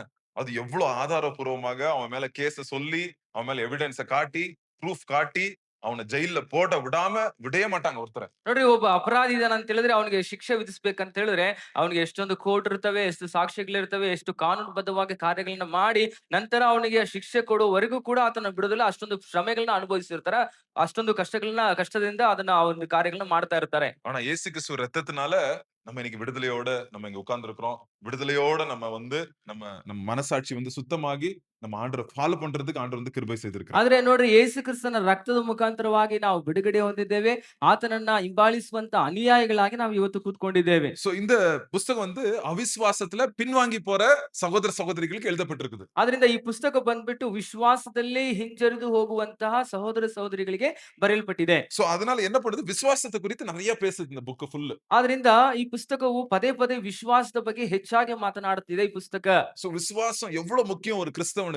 விசுவாசம் தான் உலகத்தை ஜெயிக்கும் ஜெயம் அப்படின்னு சொல்லுது. ನೋಡ್ರಿ, ಹಾಗಾಗಿ ವಿಶ್ವಾಸ ಅಥವಾ ನಂಬಿಕೆ ಅನ್ನೋದು ಎಷ್ಟು ಪ್ರಾಮುಖ್ಯತೆ ಒಬ್ಬ ಕ್ರೈಸ್ತನಿಗೆ. ಯಾಕಂದ್ರೆ ವಿಶ್ವಾಸವು ಲೋಕವನ್ನ ಜಯಿಸುತ್ತದೆ ಅಂತ ಹೇಳ್ತಾ ಇದೆ ವಾಕ್ಯ. இப்ப பாருங்க சர்ச்ல இருக்கீங்க. 2 பேர் உட்கார்ந்திருக்காங்க. ನೋಡಿ, ಈಗ ಸಭೆಯಲ್ಲಿ ಚರ್ಚಲ್ಲಿ ಕುಂತಿದ್ರ, ಇಬ್ರು ಕುತ್ಕೊಂಡಿದಾರೆ ಅಂತ ಇಟ್ಕೊಳ್ಳೋಣ. 2 பேருக்கும் அதே மெசேஜ் தான். ಇಬ್ರಿಗೂ ಅದೇ ಒಂದೇ ಸಂದೇಶವೇ, அதே சர்வீஸ், அதே மெசேஜ்ல உட்கார்ந்திருக்காங்க. ಒಂದೇ ಆರಾಧನೆಯ ಕ್ರಮ, ಒಂದೇ ಸಂದೇಶ ಕೊಡ್ತಾ ಇದೆ. 2 பேரும் போறாங்க வீட்ட விட்டு. சர்ச் விட்டு போறாங்க திருப்பி. முடிஞ்சிட்டு சர்வீஸ் முடிச்சுட்டு. ಆರಾಧನೆ ಮುಗಿಸ್ಕೊಂಡು ಇಬ್ರು ಕೂಡ ಮನೆಗೆ ತೆರಳುತ್ತಾ ಇದ್ದಾರೆ. ஒருத்தருடைய வாழ்க்கையில தான் ஆசீர்வாதம் காணப்படுது, விடுதலை காணப்படுது. ಆದ್ರೆ ಒಬ್ಬರ ಜೀವಿತದಲ್ಲಿ ಮಾತ್ರ ಆಶೀರ್ವಾದ ಹಾಗೂ ಬಿಡುಗಡೆ ಕಾಣ್ತಾ ಇದೆ. அவங்க லைஃப்ல சமாதானம் காணப்படுது. ಅವ್ರ ಜೀವಿತದಲ್ಲಿ ಸಮಾಧಾನ ಕಾಣ್ತಾ ಇದೆ. இன்னொருத்தரோட லைஃப்ல அதே போராட்டம் தான் திருப்பி திருப்பி. ಇನ್ನೊಬ್ಬರ ಜೀವಿತದಲ್ಲಿ ಅದೇ ಹಳೆಯ ಹೋರಾಟನೇ ತಿರುಗಿ ತಿರುಗಿ ಕಾಣ್ತಾ ಇದೆ. இப்ப 3வது அதிகாரம் 4வது அதிகாரத்துல இந்த ஃபார்முலாவ பார்க்க போறோம் நம்ம. இது ஒரு ஃபார்முலா. நான் கணக்குல மேத்தமேட்டிக்ஸ்ல ஃபார்முலா மாரி இந்த 3வது அதிகாரத்துல 4வது அதிகாரத்துல என்ன சொல்லுதுன்றத ஒரு சிம்பிள் ஃபார்முலால நான் சொல்றேன். அப்புறம் வசனத்த வச்சு நான் சொல்றேன். 3ನೇ ಅಧ್ಯಾಯ 4ನೇ ಅಧ್ಯಾಯದಲ್ಲಿ ಒಂದು ಸೂತ್ರ ಇದೆ. ಆ ಸೂತ್ರ ಯಾವ ರೀತಿಯಲ್ಲಿ ಒಂದು ಗಣಿತಕ್ಕೆ ಸೂತ್ರ ಇದೆಯೋ ಆ ರೀತಿಯಾಗಿ ಒಂದು ಸೂತ್ರ ಉಂಟು. ಅದನ್ನ ನಾನು ತದನಂತರ ಹೇಳ್ತೇನೆ.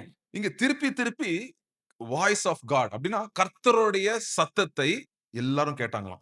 ನೋಡ್ರಿ, ಇಲ್ಲಿ ಪದೇ ಪದ ಬಂದು ದೇವರ ಶಬ್ದವನ್ನ ಇಲ್ಲಿ ಕೇಳ್ತಾ ಇದ್ರು ಅಂತ ಹಾಕಲ್ಪಟ್ಟಿದೆ.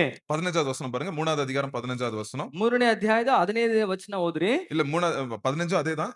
7வது வசனம் படிங்க. 7, 8. 3வது அதிகாரம் 7வது 8வது வசனம். 3ನೇ ಅಧ್ಯಾಯ 7, 8 ವಚನವನ್ನ ಓದ್ರಿ. ஆகையால் பரிசுத்த ஆவியானவர் சொல்லுகிறபடியே இன்று அவருடைய சத்தத்தை கேட்பீர்களாகில் வனாந்தரத்திலே கோபம் மூட்டினது போதும் சோதனை நாளில் நடந்தது போல உங்கள் இருதயங்களை கடினப்படுத்தாதேயுங்கள். பாருங்க என்ன பண்ணிட்டாங்களா அவங்க? ஆண்டவருடைய சத்தத்தை டெய்லி கேக்குறாங்க. ನೋಡಿ, ಅವ್ರು ಏನ್ ಮಾಡ್ತಾ ಇದಾರೆ, ದೇವರ ಶಬ್ದವನ್ನ ಪದೇ ಪದೇ ಪ್ರತಿದಿನ ಕೇಳ್ತಾ ಇದ್ರಂತೆ. ஆனா இருதயம் என்ன ஆயிட்டு இருக்குது? ಆದ್ರೆ ಅವ್ರ ಹೃದಯ ಏನಾಗ್ಬಿಟ್ಟಿತ್ತು? கடினமா இருக்குது. ಕಠಿಣವಾಗ್ಬಿಟ್ಟಿದೆ. ஆண்டவர் வசனம் பேசுறார். ஆனாலும் வந்து கிரியை செய்ய மாட்டேங்குது அவங்க லைஃப்ல. ದೇವರ ವಚನ ಮಾತನಾಡುತ್ತಿದೆ, ಆದ್ರೆ ಅವ್ರ ಹೃದಯದಲ್ಲಿ ಕ್ರಿಯೆ ಮಾಡ್ತಾ ಇಲ್ಲ. சோ என்ன ஆயிருச்சு அவங்க வாழ்க்கையில? ಏನಾಗ್ಬಿಟ್ಟು ಅವ್ರ ಜೀವಿತದಲ್ಲಿ ஒரೇ போராட்டம். நீங்க அப்புறம் நீங்க டைம் இருந்தா படிங்க. 7வது வசனத்தின் கடைசி வரைக்கும் என்ன ஆகுதுன்னா அவங்க ஆண்டவருக்கு எதிர்த்து போராடுறாங்க. ನೋಡ್ರಿ, ನಿಮ್ಗೆ ಸಮಯ ಇದ್ರೆ ಆಮೇಲೆ 7ರಿಂದ ಕಡೆ ವಚನದವರೆಗೆ ಹೋದ್ರಿ. ಏನ್ ಮಾಡ್ತಾರಂದ್ರೆ ಅವರು ದೇವ್ರಿಗೆ ವಿರುದ್ಧವಾಗಿ ಹೋರಾಡ್ತಾರಂತೆ. 16வது வசனம் பாருங்க. 16வது வசனம். 3வது அதிகாரம் 16வது வசனம். 3ನೇ ಅಧ್ಯಾಯ 16ನೇ ವಚನ ಓದ್ರಿ. கேட்டவர்களில் ம். கோபம் மூட்டினவர்கள் யார்? மோசேயினால் எகிப்திலிருந்து புறப்பட்ட யாவரும் அப்படி செய்தார்கள் அல்லவா? படிங்க முன்னாடி. மேலும் அவர் 40 வருஷமாய் யாரை ஆரோசித்தார்? பாவம் செய்தவர்களே அல்லவா? அவர்களுடைய சவங்கள் வனாந்திரத்திலே விழுந்து போயிற்றே. படி. பின்னும் என்னுடைய இளைப்பாறுதலில் பிரவேசிப்பதில்லை என்று அவர் யாரை குறித்து ஆணையிட்டார்? கீழ்ப்படியாதவர்களை குறித்து அல்லவா?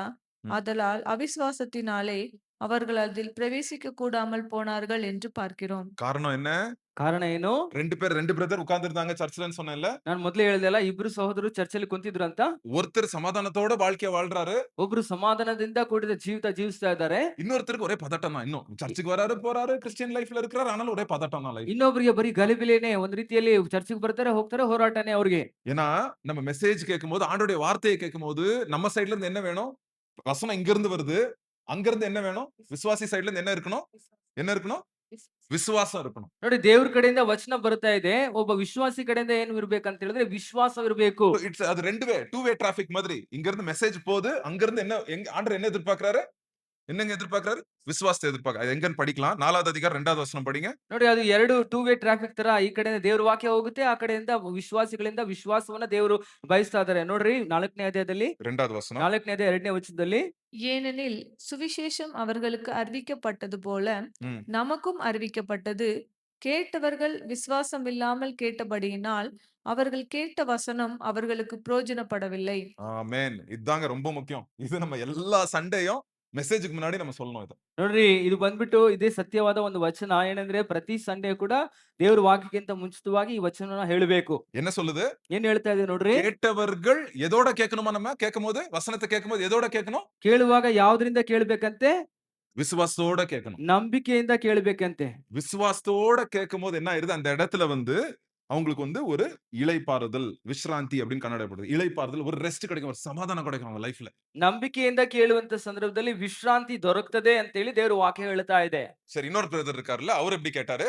ಇನ್ನೊಬ್ಬ ಸಹೋದರ ಇದ್ನಲ್ಲ, ಆತನ ಹೆಂಗ್ ಕೇಳ್ದ? அதே மெசேஜ் தான். ಅದೇ ಸಂದೇಶನೇ, அவருக்கும் அதே ஸ்பீக்கர், அதே மைக், அதே பிரசங்கியாரு. ಅದೇ ಸ್ಪೀಕರ್, ಅದೇ ಮೈಕ್, ಅದೇ ಒಂದು ಪ್ರಸಂಗಿಯ ಕೂಡ ಮಾತಾಡ್ತಿದ್ದಾರೆ. ஆனா அவர் சும்மா கேட்கிறாரு அவ்வளவுதான். ಆದ್ರೆ ಆತನ ಕೇವಲ ಕೇಳ್ತಿದ್ದಾನೆ டைம் ಅಷ್ಟೇ. பாஸ் கேட்கிறாரு. ಟೈಮ್ ಪಾಸ್ಗೋಸ್ಕರ ಕೇಳ್ತಿದ್ದಾರೆ ಅಷ್ಟೇ. நம்பிக்கை, நம்பிக்கை இல்லாம கேட்கிறாரு. ಅಪನಂಬಿಕೆಯಿಂದ ಕೇಳ್ತಿದ್ದಾರೆ, ನಂಬಿಕೆ அதனால ಇಲ್ಲದೆ. அது வந்து எங்க போய் விடுது? ಅದರಿಂದ ಎಲ್ಲಿ ಹೋಗಿ ಬೀಳ್ತಾರಂತೆ?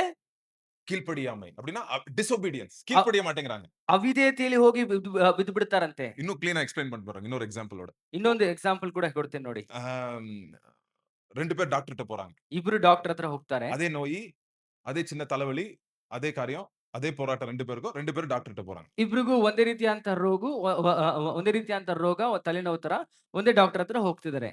அந்த டாக்டர்ட்ட போறாங்க. அதே மாத்திரை 2 பேருக்கும் அதே மாத்திரை குடுக்குறாரு டாக்டர். ಇಬ್ರಿಗೂ ಕೂಡ ಡಾಕ್ಟರ್ ಒಂದೇ ತರನಾದ ಗುಳಿಗೆಯನ್ನ ಕೊಡ್ತಿದ್ದಾರೆ.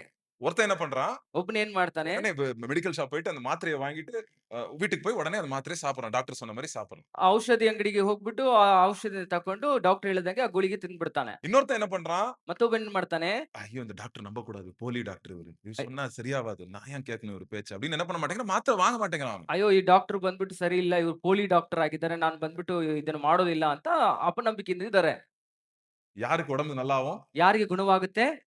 யார் மாத்திரை எடுத்தாங்களோ, டாக்டர் பேச்ச நம்பி, டாக்டர் மேல நம்பிக்கை வச்சு, அவர் குடுத்த மருந்து மேல நம்பிக்கை வச்சு என்ன ஆயிருச்சு அவனுக்கு? குணமாகுது. ಅದರಿಂದ ಯಾರು ನಂಬಿದ್ರೋ, ಡಾಕ್ಟರ್ ಹೇಳಿದ ಪ್ರಿಸ್ಕ್ರಿಪ್ಷನ್ ಕೊಟ್ಟು ಅಂದ್ರೆ ಔಷಧಿಯಿಂದ ತಕೊಂಡು ಅವ್ರು ಹಾಕೊಂಡ್ರೋ ಅವ್ರಿಗೆ ಮಾತ್ರ ಗುಣವಾಗುತ್ತೆ. இதாங்க. யார் நம்புறோமோ, நம்ம நம்பிக்கையின்படி அவன் நம்புறதுனால தான் போய் மாத்திரை வாங்குனான் மெடிக்கல் ஷாப்ல. ನೋಡಿ, ಆತನ ನಂಬಿಕೆ ಇದ್ದ ಕಾರಣದಿಂದ ಹೋಗ್ಬಿಟ್ಟು ಔಷಧಿ ಅಂಗಡಿಯಲ್ಲಿ ಔಷಧಿ ತಕೊಂಡ. அவன் நம்பிக்கை இருந்ததுனால தான் கீழ்ப்படிஞ்சான். கரெக்ட் அப்படிதானே? ಆತನಿಗೆ ನಂಬಿಕೆ ಇದ್ದ ಕಾರಣದಿಂದ ವಿಧೇಯನಾದ. ಹೌದ್ ತಾನೇ? சோ அவன் இன்னொருத்தனுக்கு நம்பிக்கை இல்ல, அவன் என்ன பண்ணல? கீழ்ப்படியல. ಮತ್ತೊಬ್ಬನಿಗೆ ನಂಬಿಕೆ ಇಲ್ಲ, ಆತನು ವಿಧೇಯನಾಗ್ಲಿಲ್ಲ. சோ அவன் இருதயம் கடினமா இருக்குது அவனுக்கு. ಯಾಕಂದ್ರೆ ಆತನ ಹೃದಯವು ಕಠಿಣವಾಗಿದೆ. இதான் இவர் சொல்றாரு. ಇದನ್ನೇ ಇಲ್ಲಿ ಹೇಳ್ತಿದ್ದಾನ. 40 வருஷம் இஸ்ரேல் ஜனங்க என்னவா இருந்தாங்களாம்? 40 நாள்ல பிரயாணம் பண்ண வேண்டிய பயணம் எவ்வளவு வருஷம் ஆச்சு இஸ்ரேல் ஜனங்களுக்கு? 40 வருஷம் ஆச்சு. ನೋಡ್ರಿ, ಅಲ್ಲಿ 40 ದಿವಸ ಪ್ರಯಾಣ ಮಾಡಬೇಕಾದ ಒಂದು ಸ್ಥಳವನ್ನ ಹೆಚ್ಚು ಕಡಿಮೆ 40 ವರ್ಷಗಳ ಕಾಲ ಅವರು ಪ್ರಯಾಣ ಮಾಡಿದ್ರು. ஏன்? ஆண்டவருடைய சத்தம் வந்துட்டு தான் இருக்கு. ஆண்டவர் பேசுறது ஸ்டாப் பண்ணவே இல்ல. ஆண்டவர் பேசிட்டே தான் இருக்கிறாரு. 40 வருஷம் பேசிட்டே தான் இருக்கிறாரு. ಯಾಕೆ ನೋಡಿ, ದೇವರು ಮಾತನಾಡೋದನ್ನ ನಿಲ್ಲಿಸಲಿಲ್ಲ. 40 ವರ್ಷನೂ ಆತನು ಮಾತನಾಡ್ತಾನೇ ಇದ್ದಾನೆ. அவங்களுக்கு ஒரே போராட்டம் தான் லைஃப்ல. ஐயோ ஐயோ ஐயோ ஐயோ, எனக்கு எகிப்து நல்லா இருந்துச்சு, அங்க ஜாலியா இருந்துச்சு, அங்க வசதியா இருந்துச்சு, இப்ப கஷ்டப்பட்டுட்டு இருக்கிறேன். அப்படியே போராட்டம் போராட்டம். அவங்களுக்குள்ள விசுவாசமே இல்ல. அதனாலதான் ಪ್ರತಿ ದಿವಸವೂ ಬರೀ ಹೋರಾಟನೇ. ಅಯ್ಯೋ, ಅಲ್ಲಿ ಚೆನ್ನಾಗಿತ್ತಲ್ಲ, ಐಗುಪ್ತ ಚೆನ್ನಾಗಿತ್ತಲ್ಲ ಅಂತಾನೆ ಹೇಳ್ತಾನೆ ಇದ್ದಾರೆ. ಹೋರಾಟ ಮೇಲೆ ಹೋರಾಟ ಬರ್ತೈತೆ, ಅವ್ರಿಗೆ ಸಾಂತ್ವನ ಸಿಗ್ತಾ ಇಲ್ಲ. அதனாலதான் ಅದಕ್ಕೆ இந்த 2 அதிகாரத்துல நீங்க பாத்தீங்கன்னா, ಈ 2 ಅಧ್ಯಾಯವನ್ನ ನೀವು ಓದುವಾಗ ஒரு ஒரு வசனத்தை 3 வாட்டி சொல்லுதுங்க. அதே வசனம். ಒಂದು ವಚನವನ್ನ 3 ಸಾರಿ ಹೇಳ್ತಾ ಇದೆ ನೋಡಿ, ಒಂದೇ ವಚನವನ್ನ. எதுன்னு சொல்றீங்களா? ஒரு டெஸ்ட். ಯಾವ್ದಂತ ಹೇಳ್ತೀರಾ? 3வது அதிகாரம் 4வது அதிகாரத்துல ஒரே பழைய ஏற்பாட்டு வசனத்த 3 வாட்டி சொல்லுதுங்க. ನೋಡಿ 3ನೇ ಅಧ್ಯಾಯ 4ನೇ ಅಧ್ಯಾಯದಲ್ಲಿ ಹಳೆಯ ಒಡಂಬಡಿಕೆಯ ಒಂದು ಮಾತನ್ನ, ಒಂದು ವಚನವನ್ನ 3 ಸಾರಿ ಹೇಳ್ತಾ ಇದೆ. 3 ವಾட்டி சொல்லுது. 3 ಸಾರಿ ಹೇಳ್ತಾ ಇದೆ. ம். 3வது அதிகாரம் 7வது வசனம். 3ನೇ ಅಧ್ಯಾಯ 7ನೇ ವಚನ, 4வது அதிகாரம் 3வது வசனம். 4ನೇ ಅಧ್ಯಾಯ 3ನೇ ವಚನ, 4வது அதிகாரம் 7வது வசனம். 4ನೇ ಅಧ್ಯಾಯ 7ನೇ ವಚನ. என்ன சொல்லுது படிங்க. இ இன்று அவருடைய சத்தத்தை கேட்பீர்களாகில் ஆ. உங்கள் இருதயங்களை கடினப்படுத்தாதிருங்கள்.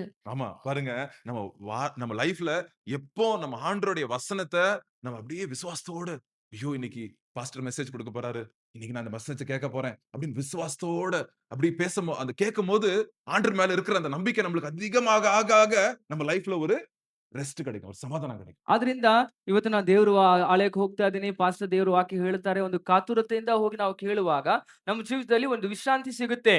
அதனால தான் பாருங்க இங்க என்ன சொல்றாரு? ಅದಕ್ಕೆ ಇಲ್ಲಿ ನೋಡಿ ಏನ್ ಹೇಳ್ತಿದ್ದಾರೆ? 9வது வசனம். ஆண்டவர் விசுவாசத்தோட நம்ம வசனங்களை கேட்கும்போது 9வது வசனம் பாருங்க. 4வது அதிகாரம் 9வது வசனம். 4ನೇ ಅಧ್ಯಾಯ 9ನೇ ವಚನದಲ್ಲಿ ದೇವರೊಂದಿಗೆ ಮೇಲಿರುವ ನಂಬಿಕೆಯಿಂದ ದೇವ್ರ ವಾಕ್ಯ ಕೇಳಿದ್ರೆ ಏನಾಗುತ್ತೆ ನೋಡ್ರಿ. ஆகையால் ம். தேவனுடைய ஜனங்களுக்கு இளைப்பாறுகிற காலம் இனி வருகிறதா இருக்கிறது. இளைப்பாறுகிற காலம். ஒரு ரெஸ்ட் ஆயிரும். நம்ம லைஃப்ல ஒரு சமாதானம் வரும். எவ்வளவு போராட்டம் இருக்கும் லைஃப்ல. பட் அந்த விசுவாசத்தோட வசனத்தை கேட்கும்போது நம்மளுக்கு என்ன ஆயிருது நம்ம லைஃப்ல? ஒரு ரெஸ்ட் கிடைக்குது. ನಮ್ಮ ಜೀವಿತದಲ್ಲಿ ಅನೇಕ ಹೋರಾಟಗಳು ಇದ್ರೂ ಕೂಡ ದೇವ್ರ ವಾಕ್ಯವನ್ನ ನಂಬಿಕೆಯಿಂದ ಕೂಡಿ ಕೇಳಿದಾಗ ನಮಗೆ ಒಂದು ವಿಶ್ರಾಂತಿ ದೇವರು ಉಂಟು ಮಾಡ್ತಾರೆ ಅನ್ನೋದನ್ನ ಇಲ್ಲಿ ನೋಡಬಹುದು. அதனால தான் நான் மெசேஜ் குடுக்கும்போது நீங்க அ ப ப என் லைஃப்ல யார் குடுத்தாலும் பரவால்ல. அது எந்த பாஸ்டர் குடுத்தாலும் பரவால்ல. அவர் மெசேஜ் நல்லா குடுக்குறாரோ, நல்லா குடுக்கலையோ, ஆண்டவர்ட்ட இருந்து வர்ற வசனத்த நம்ம விசுவாசத்தோட ஏற்றுக்கொள்ளணும் நம்ம. ரிசீவ் பண்ணிக்கணும் அத. ಆದ್ರಿಂದ ಯಾರೇ ಒಬ್ಬ ದೇವ್ರ ವಾಕ್ಯವನ್ನು ಹೇಳಿದ್ರು ಪರವಾಗಿಲ್ಲ. ಅದು ಚೆನ್ನಾಗಿ ಒಳ್ಳೆ ರೀತಿಯಲ್ಲಿ ಹೇಳಿದ್ರು ಅಥವಾ ಚೆನ್ನಾಗಿಲ್ಲ ಅಂದ್ರೂ ಕೂಡ ಪರವಾಗಿಲ್ಲ. ದೇವ್ರು ಹೇಳುತ್ತಿದ್ದಾನೆ ಅಂತ ಹೇಳಿ ಒಂದು ಕುತೂಹಲದಿಂದ ನೀವು ಕೇಳುವಾಗ ಅದರ ಒಂದು ಆಶೀರ್ವಾದ ಹೊಂದ್ಕೋತೀರಾ. நெறைய பேர் என்ன பண்றாங்க? மேடையில நிக்கிற பாஸ்டர், அவர் போட்டிருக்கிற டிரெஸ், அவர் போட்டிருக்கிற ஸ்டைல் அததான் பார்ப்பாங்க. ಅನೇಕರು ಏನ್ ಮಾಡ್ತಾರೆ ಅಂದ್ರೆ ವೇದಿಕೆ ಮೇಲೆ ಇರುವಂತಹ ಪಾಸ್ಟರು ಅವರು ಧರಿಸಿರುವಂತಹ ವಸ್ತ್ರಗಳು ಅವರ ಒಂದು ಶೈಲಿಗಳನ್ನ ಮಾತ್ರ ನೋಡ್ತಿರ್ತಾರೆ. இல்ல, ஆண்டவருடைய சத்தத்த கேட்க வந்திருக்கிறோம். ಇಲ್ಲ, ದೇವರ ಶಬ್ದವನ್ನ ಕೇಳಲಿಕ್ಕೆ நான் ஃபர்ஸ்டே சொன்ன ಬಂದಿದ್ದೇವೆ. மாதிரி இது 2 பிரதர்ஸ். அதே மெசேஜ், அதே ஆண்டவருடைய வசனம் கேட்டாங்க. ஒருத்தர் வாழ்க்கையில கீழ்ப்படியாம டிசோபீடியன்ஸ் ஆயிருச்சு. இன்னொருத்தர் வாழ்க்கையில என்ன ஆயிருச்சு? ரெஸ்ட். ஒரு ನನ್ விஸ்ராந்தி, சமாதானம், ஒரு ஒரு ஒரு ஒரு இளைப்பாறுதல் கிடைச்சுச்சு. ನಾನು ಮೊದಲೇ ಹೇಳಿದಾಗೆ ಇಬ್ರು ಸಹೋದರರು ಒಂದೇ ರೀತಿಯಾದಂತಹ ಸಂದೇಶ ಕೊಟ್ಟರು ಕೂಡ ಬೇರೆ ಬೇರೆ ರೀತಿಯಾದಂತಹ ಪ್ರತಿಫಲವನ್ನು ಹೊಂದಿಕೊಂಡ್ರು. ಅದರಿಂದ ನಾವು ಅಂತ ಒಂದು ಕುತೂಹಲದಿಂದ ನಾವು ನೋಡ್ತಾ ಇದ್ರೆ ದೇವರ ಒಂದು ಕೃಪೆ, ಆಶೀರ್ವಾದ, ಶಾಂತಿ, ನೆಮ್ಮದಿ ನಮ್ಮ ಜೀವಿತದಲ್ಲಿ ಇರ್ತದೆ. கடினமாயிட்டே இருக்கும். அவங்க வராங்க, மெசேஜ் கேட்கறாங்க, விசுவாசம் இல்ல. மெசேஜ் கேட்கறாங்க, விசுவாசம் இல்ல. இருதயம் கடினமா தான் இருக்கு. வாழ்க்கையில இருதயம் மாற மாட்டேங்குது. என்ன ஆக மாட்டேங்குது? இருதயம் சாஃப்ட் ஆக ಮಾಟೇங்குது. வாழ்க்கையும் ಮಾರ மாட்டேங்குது. ಆದ್ರಿಂದ ಪದೇ ಪದೇ ಅದೇ ಒಂದು ಸ್ಥಿತಿಯಲ್ಲಿ ನಂಬಿಕೆ ಇಲ್ಲದೆ ದೇವರು ಬರ್ತಾರೆ, ಕೇಳ್ತಾರೆ, ಹೋಗ್ತಾರೆ. ಆದ್ರೆ ಹೃದಯ ಕಠಿಣ ಹಂಗೆ ಇರ್ತದೆ. ಇದ್ದ ಹಾಗೆ ಇದ್ಬಿಡುತ್ತೆ. ಏನ್ ಬದಲಾವಣೆ ಇರೋದಿಲ್ಲ. சோ இன்னைக்கு ஒரு முடிவெடுங்க. ಇವತ್ತು ಒಂದು ತೀರ್ಮಾನ ತೆಗೆದುಕೊಳ್ಳ್ರಿ. இனிமே நான் மெசேஜ் கேட்டா, ஆண்டவரே நான் விசுவாசத்தோட ஆண்டவரே அத நான் கேட்கணும். ಇನ್ನು ಮುಂದೆ ನಾನು ದೇವರ ವಾಕ್ಯವನ್ನ ಕೇಳಿದ್ರೆ, ದೇವರೇ ನಾನು ನಂಬಿಕೆಯಿಂದ ನಾನು ಆ ವಾಕ್ಯವನ್ನ ಕೇಳಬೇಕು. மெசேஜ் கேட்கறது மாத்திரம் இல்ல. நான் பைபிள் படிச்சாலும் விசுவாசத்தோட, நான் எதிர்பார்ப்போட, விசுவாசத்தோட நான் பைபிள படிக்கணும். ಸಂದೇಶವನ್ನ ಕೇಳುವುದು ಮಾತ್ರ ಅಲ್ಲ, ಸತ್ಯವೇದವನ್ನು ಓದುವಾಗಲೂ ಕೂಡ ನಂಬಿಕೆಯಿಂದ ಕೂಡಿ ನಾವು ಓದಬೇಕು. நம்ம நம்பிக்கை இல்லாம பண்ணோம்னா திருப்பி கீழ்ப்படிய முடியாது. நம்ம கீழ்ப்படிஞ்சிருவோம். கீழ்ப்படிய முடியாது நம்மளால. ನೋಡಿ, ನಂಬಿಕೆ ಇಲ್ಲದೆ ನಾವು ಮಾಡ್ಬಿಟ್ರೆ ನಾವ್ ಏನ್ ಮಾಡ್ತೀವಿ? ಮತ್ತೆ ಅವಿಧೇಯರಾಗ್ಬಿಡ್ತೇವೆ. பாருங்க, அதான் சொல்லுது. 12வது வசனம் பாருங்க. இது எல்லாருக்கும் தெரிஞ்ச வசனம். 4வது அதிகாரம் 12வது வசனம். 4ನೇ ಅಧ್ಯಾಯ 12ನೇ ವಚನವನ್ನ ಎಲ್ರಿಗೂ ಗೊತ್ತಿರುವಂತ ವಚನ ಓದ್ರಿ.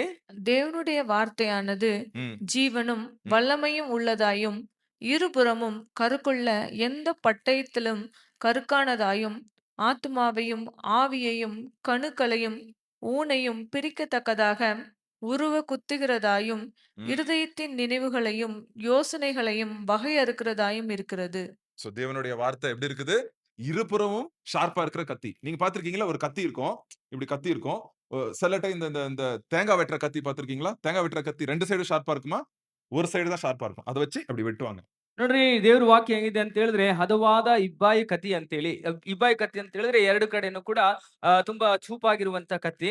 ಈಗ ತೆಂಗಿನಕಾಯಿನ ಬಂದ್ಬಿಟ್ಟು ಕತ್ತರಿಸುವಂತ ಒಂದು ಕತ್ತಿಯನ್ನ ಹರಿದ್ರೆ ಅದು ಒಂದು ಕಡೆ ಮಾತ್ರ ಆ ತುಂಬಾ ನುಣುಪಾಗಿರ್ತದೆ, ಇನ್ನೊಂದು ಕಡೆ ಇರೋದಿಲ್ಲ, ಮೊಡ್ಡಾಗಿರ್ತದೆ. அது வந்து சிங்கிள் ஒரு ஒரு புறம் முறுப்ப இதா இருக்கிற கத்தி அது. ಅದು ಏಕಮುಖವಾಗಿ ಇರುವಂತಹ ಒಂದು ಚೂಪಾಗಿರುವಂತ ಕತ್ತಿ. ஆண்டவருடைய வார்த்தை ಆದ್ರೆ ದೇವ್ರ ವಾಕ್ಯ 2 சைடும் ஷார்ப்பா இருக்கும். ಇಬ್ಬಾಯಿ ಕತ್ತಿಯಾಗಿದೆ.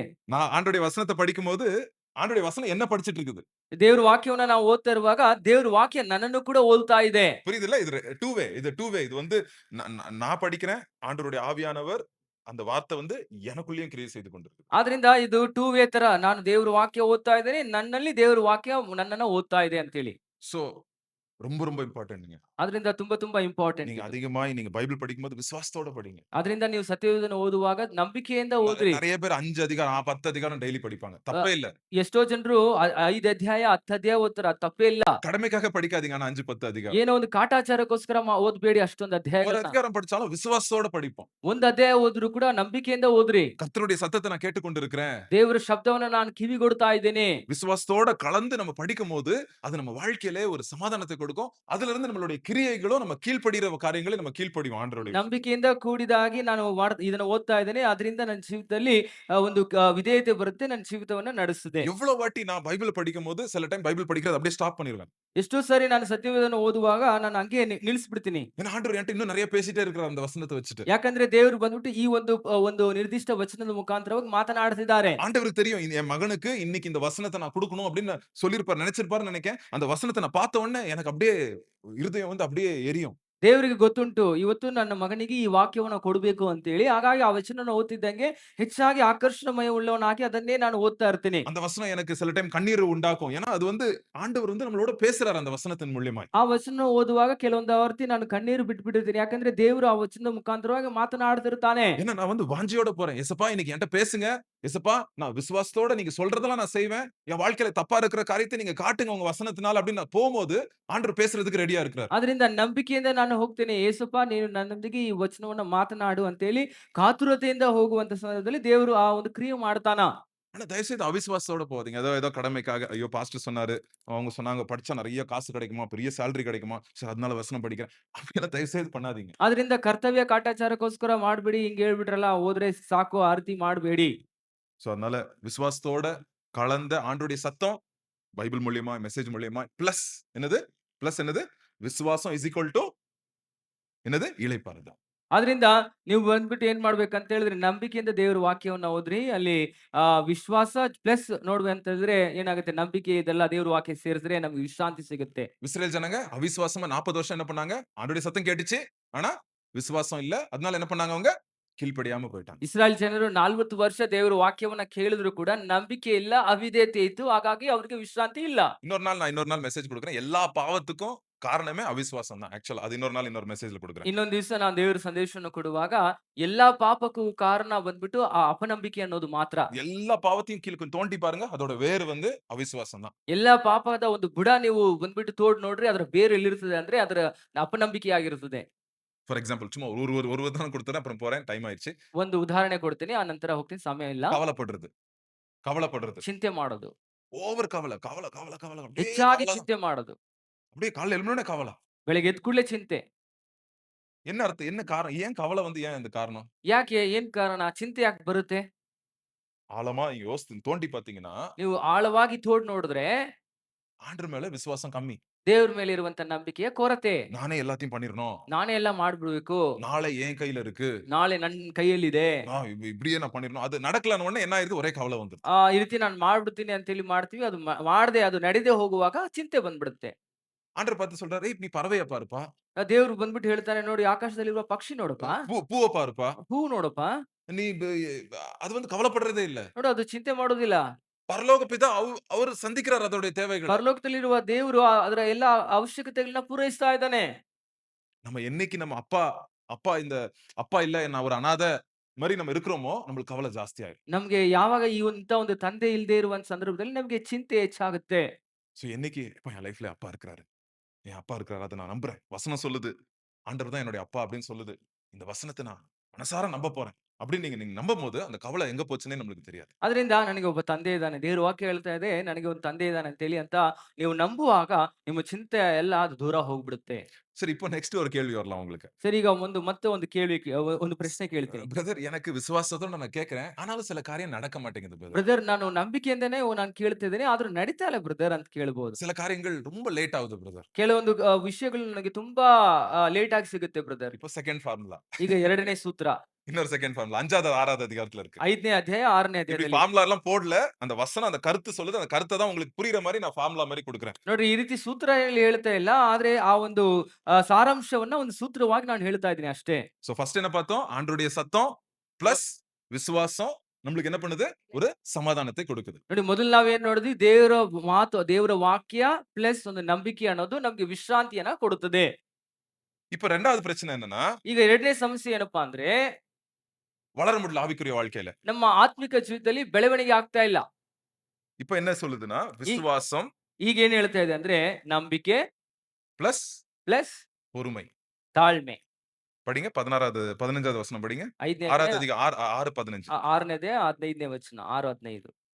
அந்தபடியே அவன் பொறுமையாய் காத்திருந்து வாக்குத்தத்தம் பண்ணப்பட்டதை பெற்றான். பாருங்களேன், என்ன பண்ணான் அவன்? பொறுமையாய் காத்திருந்து வாக்குத்தத்தத்தை பெற்றுக்கொண்டான் ஆபிரகாம். ನೋಡಿ ಅಬ್ರಾಮ್ ಏನ್ ಮಾಡ್ತಾನೆ, ಬಹು ದಿವಸ ಕಾದುಕೊಂಡಿದ್ದು ಆ ಫಲವನ್ನ ದೇವರ ಹೇಳಿದ ಹಾಗೆ ಪಡೆದುಕೊಂಡ. 12வது வசனம் பாருங்க. 6வது அதிகாரம் 12வது வசனம். 6ನೇದೇ 12ನೇ ವಚನ ಓದ್ರಿ. உங்களுக்கு நம்பிக்கையின் பூரண நிச்சயம் உண்டாகும்படி ம். நீங்கள் யாவரும் முடிவு பரியந்தம் அப்படியே ஜாக்கிரதையை காண்பிக்க வேண்டும் என்று ஆசையாயிருக்கிறோம். பாருங்க, நம்பிக்கை இருக்கு. ನೋಡಿ ನಂಬಿಕೆ ಇದೆ. பட் பர்செவியரன்ஸ்ன்னு சொல்லுவாங்க இங்கிலீஷ்ல. அது வந்து பொறுமையா இருங்க அப்படின்னு சொல்லுது. ನೋಡಿ ಬಹಳ ದಿವಸ ಕಾದಿರುವಂತಹ ಅನುಭವ ಇಲ್ಲ, ಅದಕ್ಕೆ ಬಂದ್ಬಿಟ್ಟು ಸಹನೆ ತಾಳ್ಮೆಯಿಂದ ಇರ್ರಿ ಅಂತ ದೇವ್ರ ವಾಕ್ಯ ಹೇಳ್ತಾ ಇದೆ. ஆபிரகாம் பத்தி பேசுறாரு. ನಂತರ ಅಬ್ರಾಹ್ಮನ ಬಗ್ಗೆ ಹೇಳ್ತಿದ್ದಾನ.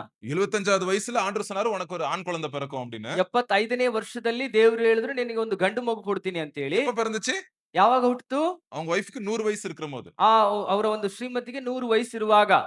பாருங்க எவ்வளவு ஒரு கேப் இருக்கு. 25 இயர்ஸ் பொறுமையா இருந்தார் ஆபிரகாம். ನೋಡಿ ಎಷ್ಟೊಂದು ಕಾಲ ತಾಮಸ ಇದೆ ನೋಡಿ. 25 ವರ್ಷಗಳು ಆತನು ಬಂದ್ಬಿಟ್ಟು ಸಹನೆಯಿಂದ ತಾಳ್ಮೆಯಿಂದ ಕಾಯ್ತಿದ್ದ. வசனம் என்ன சொல்லுதுன்னா, ரோமர் 4வது அதிகாரத்துல என்ன சொல்லுதுன்னா, அது திருப்ப வேண்டாம். கொஞ்சம் கூட என்ன ஆகலையாம். அவர் அசையலையாம். விசுவாசத்துல அப்படியே உறுதியா இருந்தாராம். ದೇವ್ರ ವಾಕ್ಯ ರೋಮಪುರದವರಿಗೆ ಬರೆದ ಪತ್ರಿಕೆ 4ನೇ ಅಧ್ಯಾಯದಲ್ಲಿ ಏನ್ ಹೇಳ್ತದೆ ಅಂದ್ರೆ, ಅಬ್ರಹಾಮನು ತನ್ನ ವಿಶ್ವಾಸ ಅಥವಾ ನಂಬಿಕೆಯಲ್ಲಿ ಸ್ವಲ್ಪವೂ ಕೂಡ ಕದಲಿಲ್ಲ ಅಂತ ದೇವ್ರ ವಾಕ್ಯ ಹೇಳ್ತಾ ಇದೆ. நம்ம லைஃப்ல ஏதோ போராட்டம் இருக்கும்போது நம்ம விசுவாசத்தோட இருக்கணும். ஆண்டவரே நீங்க செய்வீங்கப்பா.